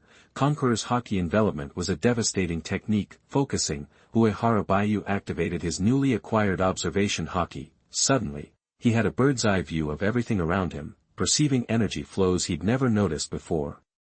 Every speck of dust was crystal clear. He could even trace the path of individual spiritual particles. Concentrating, Uehara Baiyu expanded his Observation Haki, 50 meters. 100 meters. 1,000 meters. He easily encompassed a 1,000-meter radius. He could push it further, but clarity would suffer. Still, this was more than enough for most fights. If Ikemara Jin had this kind of awareness, he could kite most opponents below captain level to death. Looking at a world suddenly clearer and more vibrant, Uehara Baiyu was taken aback. The synergy between spiritual awareness and observation Haki is insane. If Tozen Kanem saw the world like this all the time, no wonder he needed binoculars. And this was just the basic level. As his proficiency grew, the range and duration would increase. At the highest level, he'd unlock crazy abilities, like mind reading at the very least. That kind of perception was rare even in the world of Soul Reapers. Ichigo, for example, could sense the emotions of his opponents in battle, leading him to empathize and forgive, except for Aizen. Yawatch, the Quincy progenitor, could hear the sound of the soul when reclaiming his borrowed power. He said to the monk, "I can hear the cries of the returning souls, always afraid of death when they lived." Yawatch had even sensed the Soul King's pitiful, undead state from his connection to the Soul King's power. He launched the 1,000-year blood war to euthanize the Soul King. Observation Haki had far more potential than either of those. It was only rated A because it needed to be mastered to unlock its full magic. A perfect score in Observation Haki would surpass the perceptual abilities of most Soul Reapers. Uehara Shiraha deactivated his ability. With his natural vitality and mental fortitude, even the entry-level version was potent. Once he reached the proficient level, he'd probably be able to keep it active in a limited area all day long. Combined with Duankong's spatial awareness, even Crimson King couldn't sneak up on him. Solid. Uehara Baiyu turned to the Yenluo Mirror Code, floating silently in the pocket dimension. This is it. The sacred weapon passed down for millennia. Doesn't look like much. Of the famous divine weapons, the 8 mirror swords targeted divine power and could backstab even the Soul King. The Yenluo Mirror Code might have been the inspiration for Shirkai, making it compatible with all Zanpakuto releases. The monk's Ikemonji was the first weapon to achieve Bankai. Of course, Zanpakuto didn't exist back then, so it was referred to as real fighting. Uehara Shiraha suspected that Soul Reapers created Zanpakuto Bankai by studying Ikemonji. He tried wielding the Yenluo Mirror Code and found it usable, but it doubled the soul consumption. At that rate, even a captain would burn out after a few uses. Uehara Shiraha valued being alive, so he wasn't a fan of such a costly weapon, but looking at the Mind Stone in the dimension, he had an idea. If it worked, it would be hilarious. Uehara Baiyu did his daily routines, studied the Yenluo Mirror Code, and hit the Pleasure District. His shadow clones focused on mastering Observation Haki. He never stopped developing the Mind Stone. That was his major training project going forward. Meanwhile, the Tsuneyashiro family, having lost their heirloom, was in a frenzy, searching high and low. Of course, they were doing it under other pretenses to save face. The Tsuneyashiro family suspected the Shihoin family and Otsutsuki Naruto. After all, Uehara Baiyu had demonstrated holification. leading them to believe that Otsutsuki Naruto stole their sacred artifact, and Otsutsuki Naruto had ties to the Shihoin family. In their eyes, the Shihoin family had stabbed them in the back, and it was a noble house squabble. Yashiro, the new head of the Shihoin family, was unbothered because he had Uehara Shiraha's backing. When confronted by the Tsuneyashiro family, Yashiro played dumb. Otsutsuki Naruto, the Masked Man, the Yenluo Mirror Code. Never heard of them. Tsuneyashiro Tokikawa could boss around smaller noble families and suppress the Shiba clan, but that was because the Shiba clan had grown decadent and wanted to rescue the sealed Spirit King. The Shiba family and the other great noble houses were not truly allies, that's why the four could suppress the Shiba so easily, but the Shihoin family was untouchable. The Shihoin hadn't moved to Rukongai or vowed to replace the Soul King. They still had prestige in the Soul Society.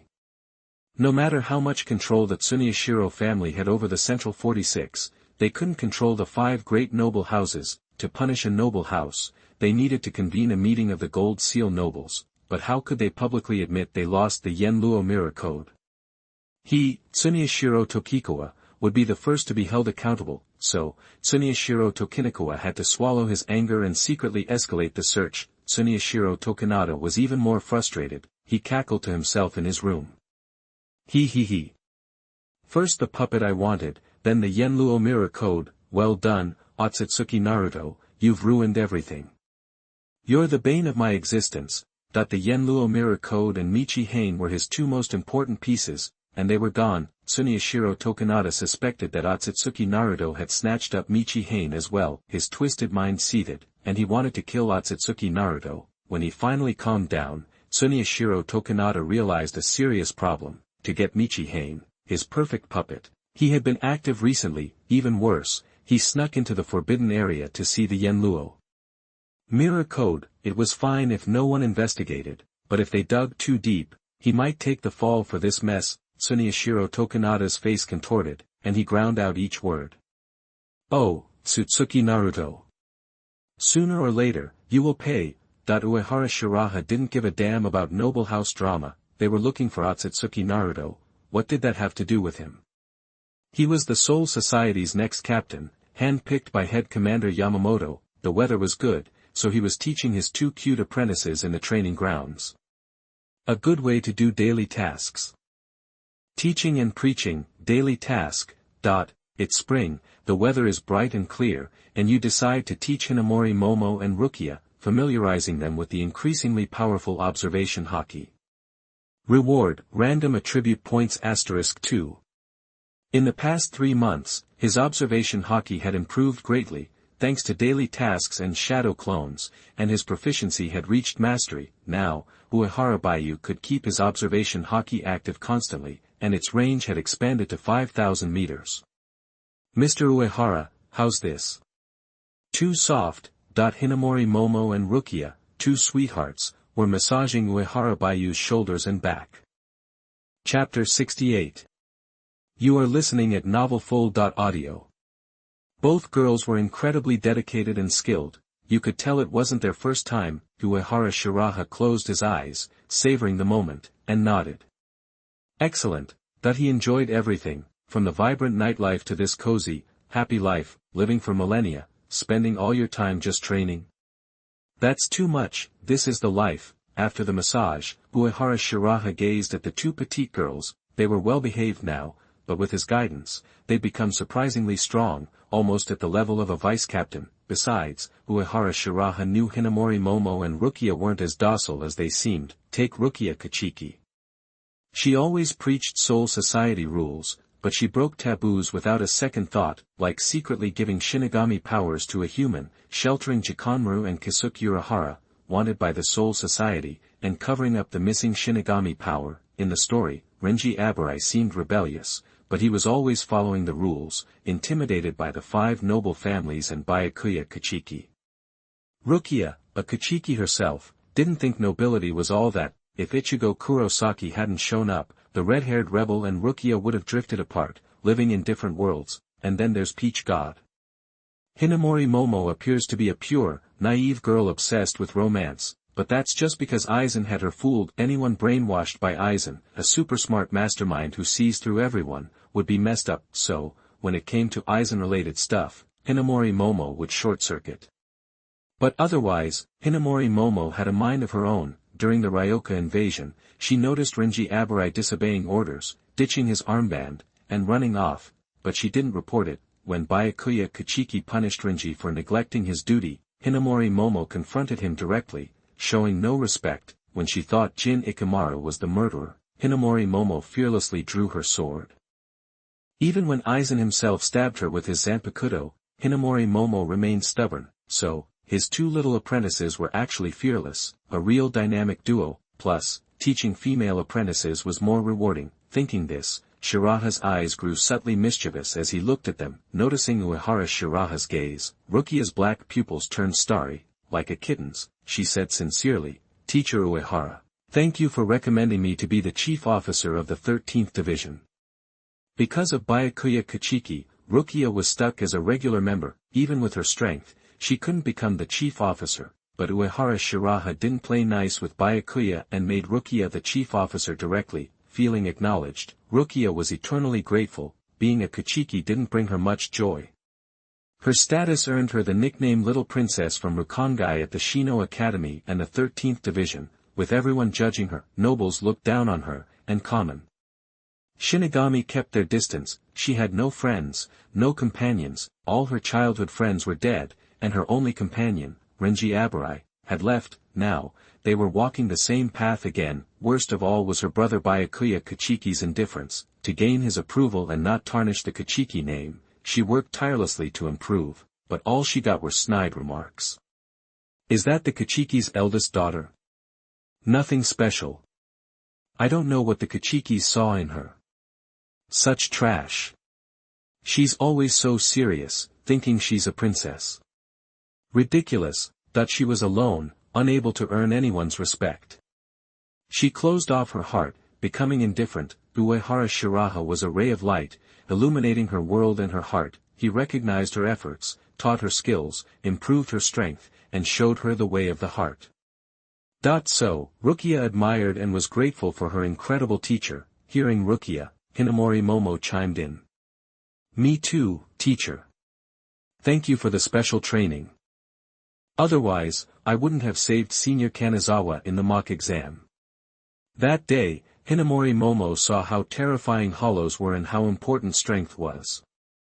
She realized how lucky she was to be valued by Uehara Shiraha. Thanks to Uehara Shiraha's guidance, she saved Kanazawa Aang, who was near death, and found her place in the 5th Division. Looking at the two innocent girls, Uehara Shiraha unleashed a little spiritual pressure. "Then, let's see how much you've learned." The sudden pressure made Hinamori Momo and Rukia tremble, their minds reeling. They remembered the fear of being dominated by Uehara Shiraha, but then they remembered his demonic special training. To train them to withstand spiritual pressure and murderous intent, Uehara Shiraha put them through hell, so, they quickly recovered and instinctively fought back. Hado 63, Thunder Roar Cannon. Rukia skipped the incantation and fired the intermediate Hado. A bolt of lightning hit Uehara Shiraha. Hinamori Momo instantly appeared behind Uehara Shiraha and slashed at his back. Uehara Shiraha closed his eyes, sensing their spiritual pressure and moves, and nodded.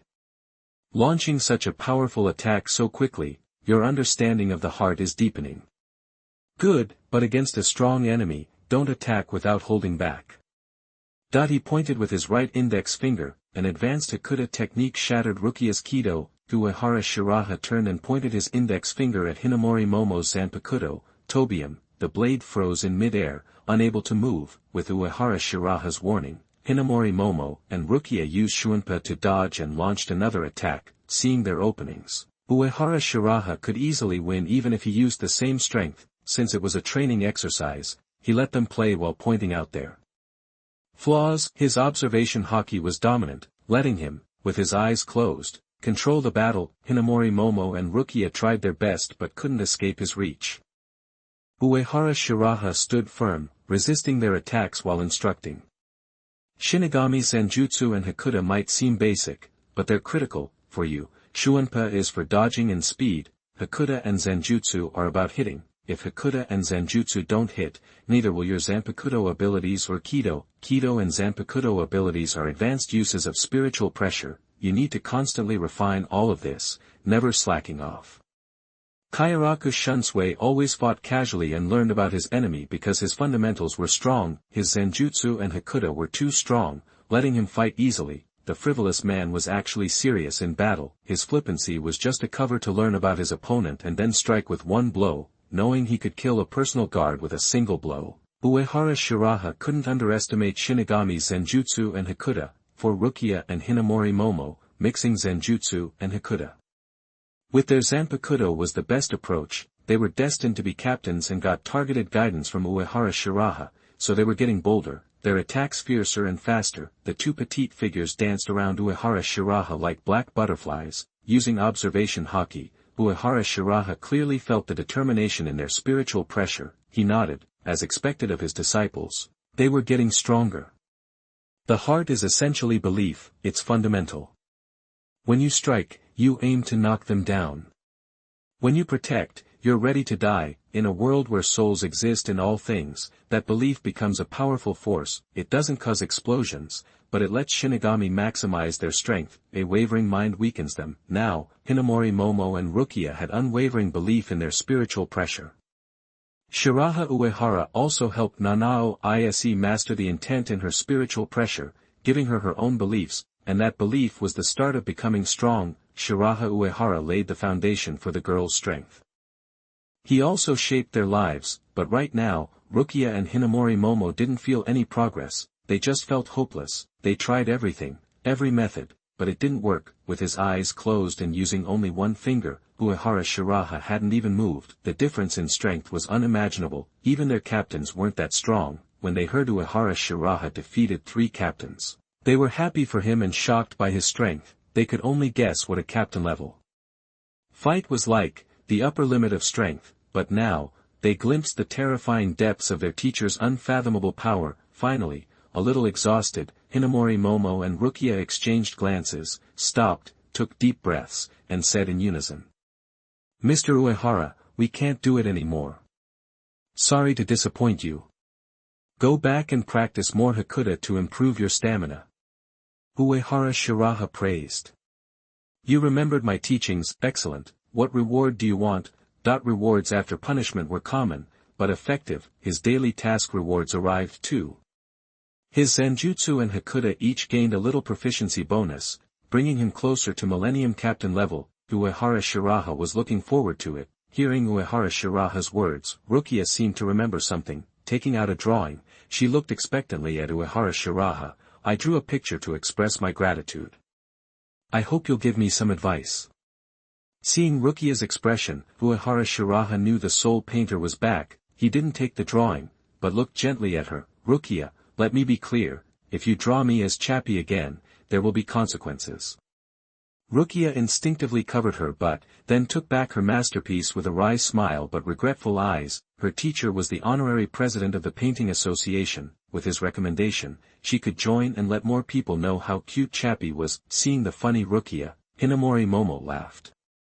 She was happy with her life. After seeing the horrors of the Soul Society, Hinamori Momo didn't back down, unafraid, because she had the man in front of her to rely on. Finally, Uehara Shiraha patted the girls' heads and took them out for a feast. It was a pleasant and productive day. Night fell, and in the empty space, Uehara Shiraha worked on the Mind Stone. His control grew stronger, and he unearthed its deeper power as a treasure that could shake Transcendence and Pseudo-Spirit King level figures. The Mind Stone was a killer for regular captains. Uehara Shiraha also discovered unique uses for it. For example, holding the Mind Stone, he focused his mental strength and spiritual pressure, unleashing its power. Suddenly, a vast, invisible divine power spread, as the soul gem's power filled the world. The world changed mysteriously. It was no longer lifeless but had a rhythm, like a heartbeat. A few more clouds appeared, barely visible. Uehara Shiraha looked up, sensing the space's rhythm, and nodded. Zanpakuto's Shirkai and Bankai weren't static, they grew stronger with the user. Kairaku Shuansue's Shirkai had 5 abilities, and his Bankai had several scenes, making it incredibly versatile. Ryujin Jaka's Bankai 1,000 years ago was different from now. This was because of different development levels. Kizuna initially just turned into a nunchaku with a spear tip, like Popo's. Blind man stand, which was pretty cool.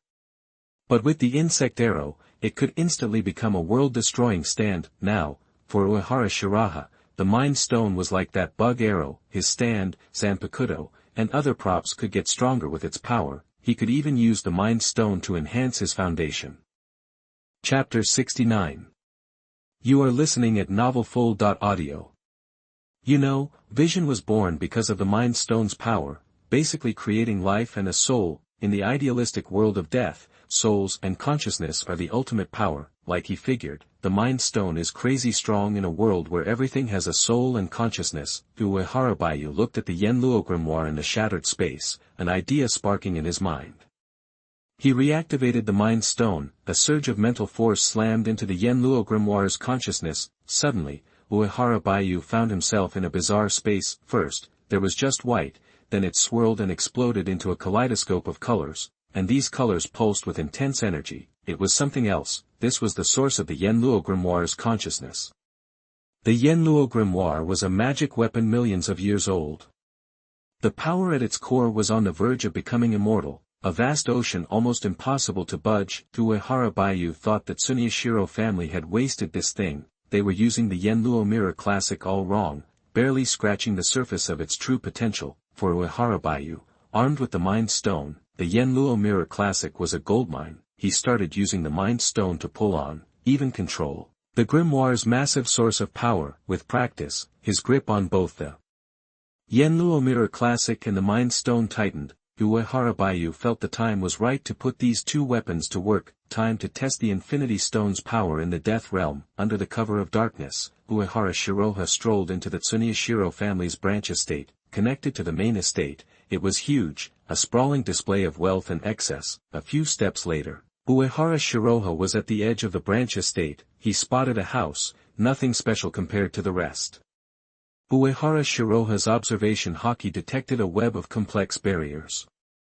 He ignored them, casually walking right through.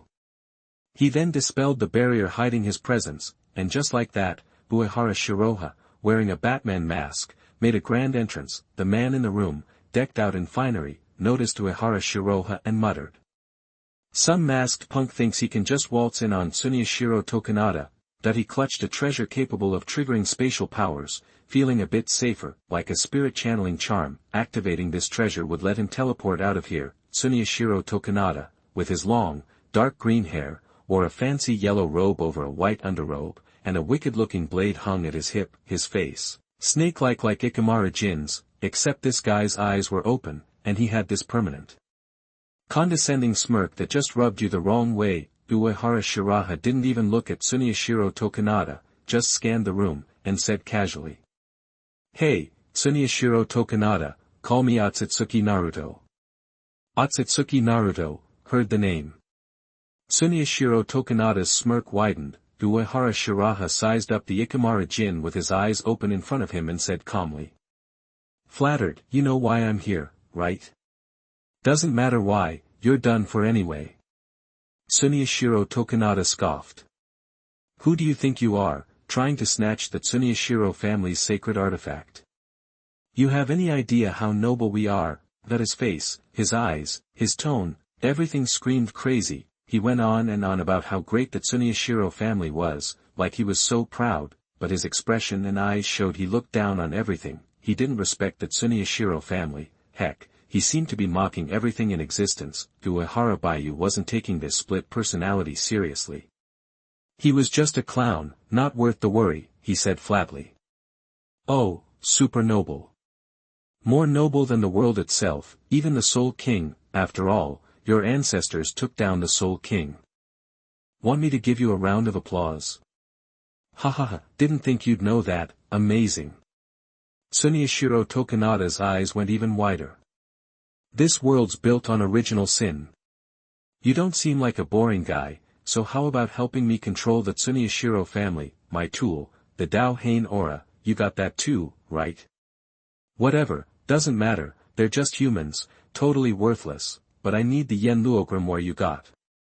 With that, I can be the real head of the family. He felt the family breathing down his neck lately. Not good. Without allies or weapons, even if he isn't suspected, he can't pull off his plans. Tsuneyashiro Tokunada was panicking, this masked guy was his last hope, he had to grab on tight. What's in it for me? A flicker of scorn crossed Uehara Shiraha's face, this world-on-fire madman was too easy to manipulate. Uehara Shiraha's words got Tsuneyashiro Tokunada all hyped up. Otsutsuki Naruto was ambitious. A guy like that couldn't resist the lure of power, he could play this guy like a fiddle, but the smug Tsuneyashiro Tokunada didn't see the Mind Stone glowing softly in Uehara Shiraha's hand. In the room, Uehara Shiraha faced off against Tsuneyashiro Tokunada, thinking he had Uehara Shiraha in his pocket. Tsuneyashiro Tokunada went back to his cocky, insane self and sneered. You think you're negotiating with the future head of the Tsuneyashiro family? Please. His condescension seeped into his soul, and the madness. Well, that was plain as day. Can't reason with you. Uehara Baiyu shook his head. This guy was hopeless, the Mind Stone was working like a charm, convincing him that the only way to get the Yenluo Mirror Code and make his plans real was through him. Tsuneyashiro Tokunada had swallowed that hook, line, and sinker. Still, he couldn't tell who was on top. Still so arrogant, his brain was just wired different, but, whatever. He was just a tool. Who cares if he's a little messed up? Since you can't convince the guy, just beat him down. Simple. Uehara Baiyu looked up at Tsuneyashiro Tokunada with an intimidating stare and said. Let's see how tough the future head of the family really is. You commoners, violence is all you know. Tsuneyashiro Tokunada snickered. Don't underestimate the Tsuneyashiro family, or me, Tsuneyashiro Tokunada. While you guys are playing your boring little games, I'm getting stronger every day. He barely got the words out when Otsutsuki Naruto vanished. Tsuneyashiro Tokunada snapped to attention, yanking his blade and slashing behind him. This guy was just some sneak relying on his Zanpakuto. If he had any real skill, he wouldn't be hiding all the time. Plus, Tsuneyashiro Tokunada figured the guy wasn't that old, maybe a few centuries. He had noble blood and thousands of years of history on his side. How could he lose? He was bringing a millennium of training. Could the guy even block it? The blade flashed, turning the room white. Tsuneyashiro Tokunada's blade found its mark, blood spraying as it pierced the enemy's chest. Looking at the blade sticking out of his opponent, he smirked. See? This is what happens when you mess with the Tsuneyashiro family, and nobody like you could never lay a finger on me. Then, the body his blade had pierced shimmered and vanished. Tsuneyashiro Tokunada's smirk froze, and he went flying. He managed to block with his spiritual pressure, but still coughed up a mouthful of blood when he landed. Gasping, Tsuneyashiro Tokunada lay on the floor. He was bleeding, confused. Who am I? Where am I? Did I just get one shot? Catching his breath, Tsuneyashiro Tokunada scrambled to his feet and stared at Uehara Baiyu, who was calmly sitting at the table. Shocked, he couldn't believe he'd lost so easily, and what scared him even more was he couldn't figure out when he'd been hit, or how. His senses, his eyes, nothing picked up on the illusion. Tsuneyashiro Tokunada had never been crushed so completely. It was obvious the two weren't even in the same league. How could this be? Who was this guy? Was this a Zero Squad trick? The proud nobleman was gone, replaced by a beaten dog. Uehara Shiraha said coolly. Consider that a warning. Next time, you won't be so lucky, Neil. The great noble families. Nothing special. Tsuneyashiro Tokunada was being played by the Mind Stone, messing with someone's mind. Even scarier than Kyoka Suigetsu. At least Kyoka Suigetsu just created illusions. With Kyoka Suigetsu you can still check the parameters for issues or use other means to see if it's an illusion, like Unohana Retsu, who knew corpses so well she'd noticed the Aizen's corpse was wrong, but if your mind is warped, there's no second guessing. Instinct doesn't matter. Unbeatable. You. Tsuneyashiro Tokunada's face twisted with rage. Besides Kairaku Shunsui, he had never hated anyone this much. He wanted the masked man dead, his rage a volcano on the verge of exploding, but he couldn't do anything. He couldn't even run, not without the Yenluo grimoire, so he had to swallow his pride, but he'd get his revenge. No one humiliates the Tsuneyashiro family. Once he had the grimoire, he'd make this guy pay. He'd burn Kairaku Shunsui and the masked man to ash. Tsuneyashiro Tokunada lowered his head, forcing a submissive tone. I lost this time. Give me the Yenluo grimoire, help me become head of the Tsuneyashiro family, and I'll give you whatever you want. Deal. That Uehara Baiyu saw right through Tsuneyashiro Tokunada's plan, and, in a way, the guy was sticking to his script. Uehara Baiyu wasn't rushing. He said. Yenluo grimoire, patience. Show me you're serious first. The Tsuneyashiro family had tons of goodies. Uehara Baiyu wasn't about to pass up a chance to make a killing. Sure. What do you want? Tsuneyashiro Tokunada hid his excitement.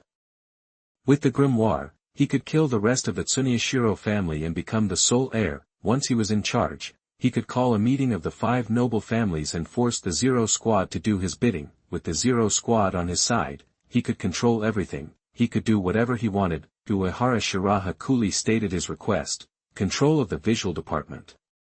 Aizen, way off in the palace of Soul Knight, could probably hear Tsuneyashiro Tokunada's scheming, but his plan was doomed. He was just a clown, thinking he could threaten the Zero Squad with the 5 noble families. Delusional. It's simple, the ancestors of the 5 great nobles were awesome.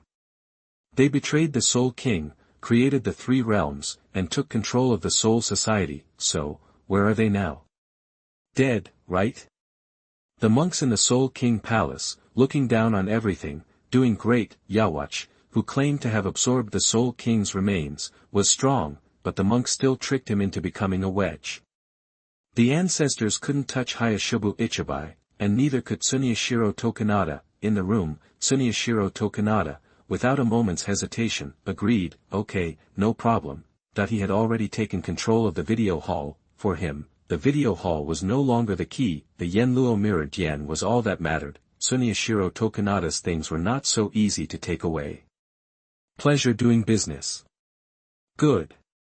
Both men, acting friendly, had the same thought. Die, bastard. Die. Clown. With help from Tsuneyashiro Tokunada, Uehara Shiraha quickly took over the visual department. Tsuneyashiro Tokunada handed over the secret orders and control codes to his subordinates. Even a pig could run the visual department with these, but Tsuneyashiro Tokunada didn't care. He was still the boss. Once his plan worked, he'd take it back in a heartbeat. This was just a temporary loan. Uehara Shiraha ignored his little schemes. What the guy thought or did didn't matter. The guy's fate, and the Tsuneyashiro family's, was already set. He'd already written the script for these people. A week later, Uehara Shiraha handed the visual department over to the Ting army. Nobody saw it coming. The Tsuneyashiro family's monitoring agency suddenly had a new boss. Chapter 70. You are listening at novelfull.audio. What's more, this guy isn't even from one of the big noble families. After taking over the video hall, things became a lot easier for the Soul Society's forces and Uehara Shiraha. Still, Uehara Shiraha didn't immediately hand over the Yanra Kagami Nobu to Tsuneyashiro Tokunada. The timing wasn't right. He needed to wait. Tsuneyashiro Tokunada wasn't desperate enough yet, hadn't suffered enough. The show wasn't exciting enough, so, Uehara Shiraha was biding his time. Life was good, getting better. All the time, so he wasn't in any rush, no soul-crushing work schedule, no headaches, and getting stronger was a breeze. What was the hurry? One day, Uehara Shiraha was strolling through Rukongai, humming to himself. Then the system chimed. Congratulations on completing the daily task, stroll in Rukongai. Rewards, Ryatsu +1, Hakuto +1. Instantly, it was like a light bulb went on. His spiritual pressure surged, and his control over Hakuto intensified. Just then, a sweet scent wafted by, and a hot blonde bombshell materialized in front of him. The beauty had killer curves, a gorgeous face, and a sultry beauty mark at the corner of her mouth. It was the lieutenant of the 10th Division, Matsumoto Ranjaku. She gave Uehara Shiraha a playful look, and said in a voice dripping with seduction. Commander Uehara, long time no see. How about we grab a drink? There's this amazing hot spring bar nearby. If you get drunk, no biggie, we can play some fun games. As she spoke, Matsumoto Ranjaku batted her big eyes at Uehara Shiraha and leaned in close. Her loosely draped shihakusho couldn't hide her impressive assets. If Uehara Shiraha just glanced down, he could catch a glimpse of the goods. Whoa, major temptation. Uehara Shiraha thought, but kept his face calm. Let's do it. This woman looks older, but mentally she's like a kid. She'd probably go all the way if you give her the time of day. She needed to be taught a lesson. Isn't this the best? Don't you think? Matsumoto Ranjaku sighed contentedly amidst the steamy air, showing off a generous expanse of smooth skin and a tantalizing sway of her chest. Uehara Shiraha also reclined in the warm water, his skin gleaming. It is pretty sweet, he said casually. Even though it was in Rukongai, the service and atmosphere were top-notch. Young women in kimonos drifted by, their manners impeccable. The water temperature was perfect. It was clearly a place catering to soul reapers. As they spoke, two young maids delivered wooden trays laden with fancy snacks and several bottles of fine sake. Sorry to bother you, we'll be going. Matsumoto Ranjaku grabbed a small bottle of sake and raised it to Uehara Shiraha. Cheers. Uehara Shiraha took a sip.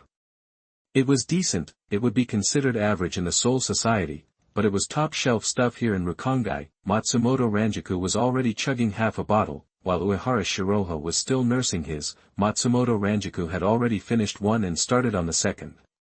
Hey, you're drinking with a beautiful woman. Can't you at least pretend to be having fun? Matsumoto Ranjaku's eyes were shining, her skin flushed, almost glistening. She was like a ripe piece of fruit, soft and inviting, and her features were even more dazzling, but her words, expression, and the look in her eyes were childlike, utterly innocent. Seeing the scene before him, Uehara Baiyu remembered their first intimate moment. It was like this, fueled by alcohol, and Matsumoto Ranjaku wasn't just playing coy. She really was that innocent. Who would guess that this bold-looking blonde was so pure, body and soul? The downside was that she got clingy. Uehara Baiyu didn't have the heart to mess with such a genuine girl and figured he could be a little nicer to her. Why so quiet? Am I not good enough, Aniki? Seeing that Uehara Shiraha was quiet, Matsumoto Ranjaku playfully tickled his foot with her toes underwater. Provoked, Uehara Shiraha pounced like a tiger, scooping up the giggling, protesting Matsumoto Ranjaku in his arms. You asked for it, star. When Matsumoto Ranjaku returned to the 10th division, everyone agreed she was in high spirits and looked radiant. She was positively glowing, so beautiful that many female soul reapers asked what makeup she used to suddenly improve her complexion so dramatically. Half a month later, in the palace of Las Noches, Aizen watched the growing power of the espada with satisfaction, nodding. The Arankars who had just been promoted to espada were excited, looking at Aizen with awe and admiration. The segunda espada, Barragan Luzenbarn, was cold, eyes lowered, refusing to meet Aizen's gaze. The tercera espada, Dordoni Alessandro del Sacaccio, sporting a beard like Hawkeye, laughed boisterously, loyalty practically oozing out of him. The quinta espada, Sirachi Sanderwichi, was petite and attractive, gazing at Aizen with passionate eyes. The septima espada, Zamari Ruros, crossed his arms, radiating defiance. As for the cuarto espada, Ulquiorra Cipher, and the sexta espada, Grimjow Jagerjax, they were special cases, products of unique experiments, and the first of all the espada to become Arankars. Jin Ikimara smiled at Aizen, guessing some of his true intentions. While these eager Arankars saw Aizen as a king and a god, Aizen never took them seriously. They were just flawed products, test subjects, and substitutes for the real thing. Once the Arankar experiment was perfected, these individuals would be cast out of the espada. Later that evening, after the espada meeting, the three Soul Reaper captains began their private meeting as usual. Tozen was there to report his latest findings. Lord Aizen, things have been odd in the video department and at Tsuneyashiro family recently. Rumor has it that the Tsuneyashiro family heirloom was stolen. It appears Uehara Shiraha, after obtaining the info, is acting against them. He'd been keeping an eye on Uehara Shiraha's activities, but he hadn't found anything unusual. If Aizen hadn't identified Uehara Shiraha as Otsutsuki Naruto, Tozen would have suspected they had made a mistake. However, the theft of the Tsuneyashiro artifact had to be true, and only that Otsutsuki Naruto could pull something like that off. Kaname, this is good news for you as well. Aizen said to Tozen Kaname with a smile. He knew how much this subordinate hated the Tsuneyashiro family and Tsuneyashiro Tokunada. Tozen Kaname, wearing sunglasses and dreadlocks, bowed his head and said, Lord Aizen, I won't let my personal feelings interfere with the bigger picture. His adherence to justice bordered on obsession. The reason he hadn't targeted the Tsuneyashiro family or Tsuneyashiro Tokunada was partly for the greater good, but also to prove that his actions were driven by justice, not vengeance. Seeing the harmonious interaction between lord and vassal, Ikemara Jin, feeling like an outsider, spoke up to make his presence known. That's really something. He stole the Tsuneyashiro family's sacred artifact without a sound. With that artifact, Uehara Shiraha will be even more difficult to deal with. Lord Aizen, do you really want to keep letting this kid grow stronger? Jin, don't worry. That artifact is not important, Aizen said calmly, his eyes radiating absolute confidence. Hakuha Uehara is too exposed. The Gotei 13, the nobles, everyone's watching him. If he were to disappear suddenly, it might expose us. Besides, this extraordinary genius isn't someone we can easily take care of. By consulting the information in the Great Spiritual Book Corridor, he already knew about the Yanra Kagami Nobu. Aizen thought it was good news that Hakuha Uehara targeted the Yanra Kagano. It meant the other guy recognized his own limitations and might even be planning to use the Yanra Kagano to counter Aizen's Kyoka Suigetsu. To read the exciting novel, go to Falun Novel Network. How superficial. He clearly didn't fully understand the power and weaknesses of the Shinigami. He was still just a soul reaper under 100 years old. His foundation was weak. Aizen believed he'd figured out Hakuha Uehara's flaws and the limits of his strength. He already had several plans specifically designed to deal with Hakuha Uehara. Ikemara Jin narrowed his eyes and said calmly, in that case, we should attack his weakness. Rumor has it this commander-in-chief is close to the lieutenant of the 10th Division. He needed to bring this up to figure out Aizen's true thoughts and distance himself from Ranjaku Matsumoto. Jin, you're so cold-blooded. I seem to remember Vice Captain Matsumoto is from your hometown. Uehara Shiraha is also your classmate. Aizen smiled. Tozen frowned but stayed silent. In his mind, Ikemara Jin felt threatened by him and was trying to prove his loyalty. He was, without a doubt, a selfish, cold-blooded person. Tozen didn't like Ikemara Jin's methods, but Ikemara Jin was the ally Aizen had chosen, so he was his ally as well. So, he didn't say anything. Ikemara Jin said in an utterly calm tone. Lord Aizen, I've told you this already. I am a snake, cold-blooded, devoid of emotions. I only lock onto my prey and swallow it whole, though I don't want to be an enemy to those two. If they're standing in Lord Aizen's way, they are my prey, therefore, they must die. He'd made his choice and would see it through to the end. There was no looking back, Aizen said approvingly. Jin, I'm glad you have such awareness. However, stopping there would be pointless. The Uehara Baiyu won't be defeated so easily. Reckless actions will only anger him. Though Aizen was willing to do whatever it took, he looked down on such crude methods of intimidation. It was sloppy and there were too many unknowns. Understood, Ikemara Jin said reluctantly. Aizen looked away. Soul Society will be ours, sooner or later. There's no doubt about that. Right now, we need to cultivate Hueco Mundo's potential, so, I need you two to help me completely conquer Hueco Mundo and bring all the Vasto Lords under my command. Yes, Lord Aizen. Tozen Kaname and Ikemara Jin both bowed their heads and accepted the order. Meanwhile, in the tea room of the 13th Division headquarters, Kairaku Shunsui looked at the tea in front of him with disdain. Then, he pulled out his sake gourd and took a swig. Jushiro, you're a master of tea, but I'm not worthy. I prefer the good stuff I got from that old mountain man. Yukitake Jushiro had been in a funk because of the Jinjo Kugo incident, but seeing his old friend, his mood finally lifted a little, and he said with a smile. Don't let the instructor hear you say that, or you'll be in trouble. But you seem to be in a good mood. All done with your paperwork. Kairaku Shunsui had been complaining a lot recently. The workload was piling up, and he barely had time for a drink. Kairaku Shunsui took another swig of sake and said with a smile. I've accepted that the paperwork will never end. I'm in good spirits for another reason. That Tsuneyashiro family's sacred artifact was stolen, and they've been hunting the thief like mad.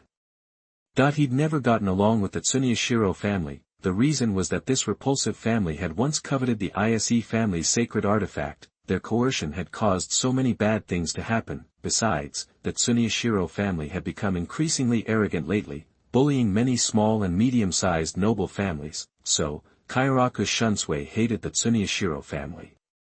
Did they catch him? Although the Tsuneyashiro family had judged Jinjo Kugo's case too quickly, Yukitake Jushiro was a kind man and took no joy in their troubles. Instead, he was concerned about such a dangerous thief running loose in the Siriidii.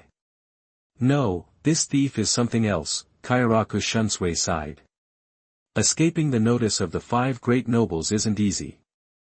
After all, though the 5 great noble houses had declined, they still held powerful trump cards: the Tsuneyashiro family's lost artifact, the Shihoin family's God-given weapon, the Shiba family's mysterious techniques, and so on. He was curious about the mysterious thief's identity. Yukitake Jushiro and Kairaku Shunsui speculated about the thief.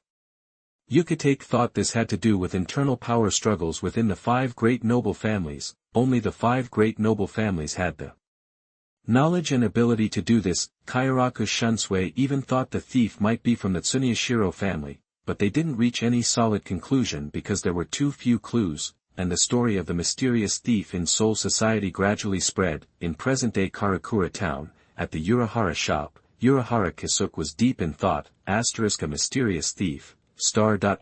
How intriguing. The only one capable of something like this is Uehara Shiraha. Spatial abilities are truly incredible. Such abilities are too troublesome. It seems my prior preparations weren't enough. Next to him, Shihoin Yoruchi was eating heartily. She said between bites. Since that guy targeted the Tsuneyashiro family, that means he's not one of the bad guys. So Uehara, are you overthinking this? In Shihoin Yoruchi's view, anyone who targeted the Tsuneyashiro family couldn't be all bad. Besides, she was on very good terms with Uehara Shiraha. They were close friends. That's funny. You used to be the most hostile toward Uehara Shiraha. Why the change of heart? Uehara Kisuk teased, and then said seriously. I'm not worried about him joining forces with Aizen. As for being an enemy, we're not worthy of being his enemy, so there's no need to worry. Kisuk Uehara provided Shiroha Uehara with a lot of special gear and technical support because he knew all this.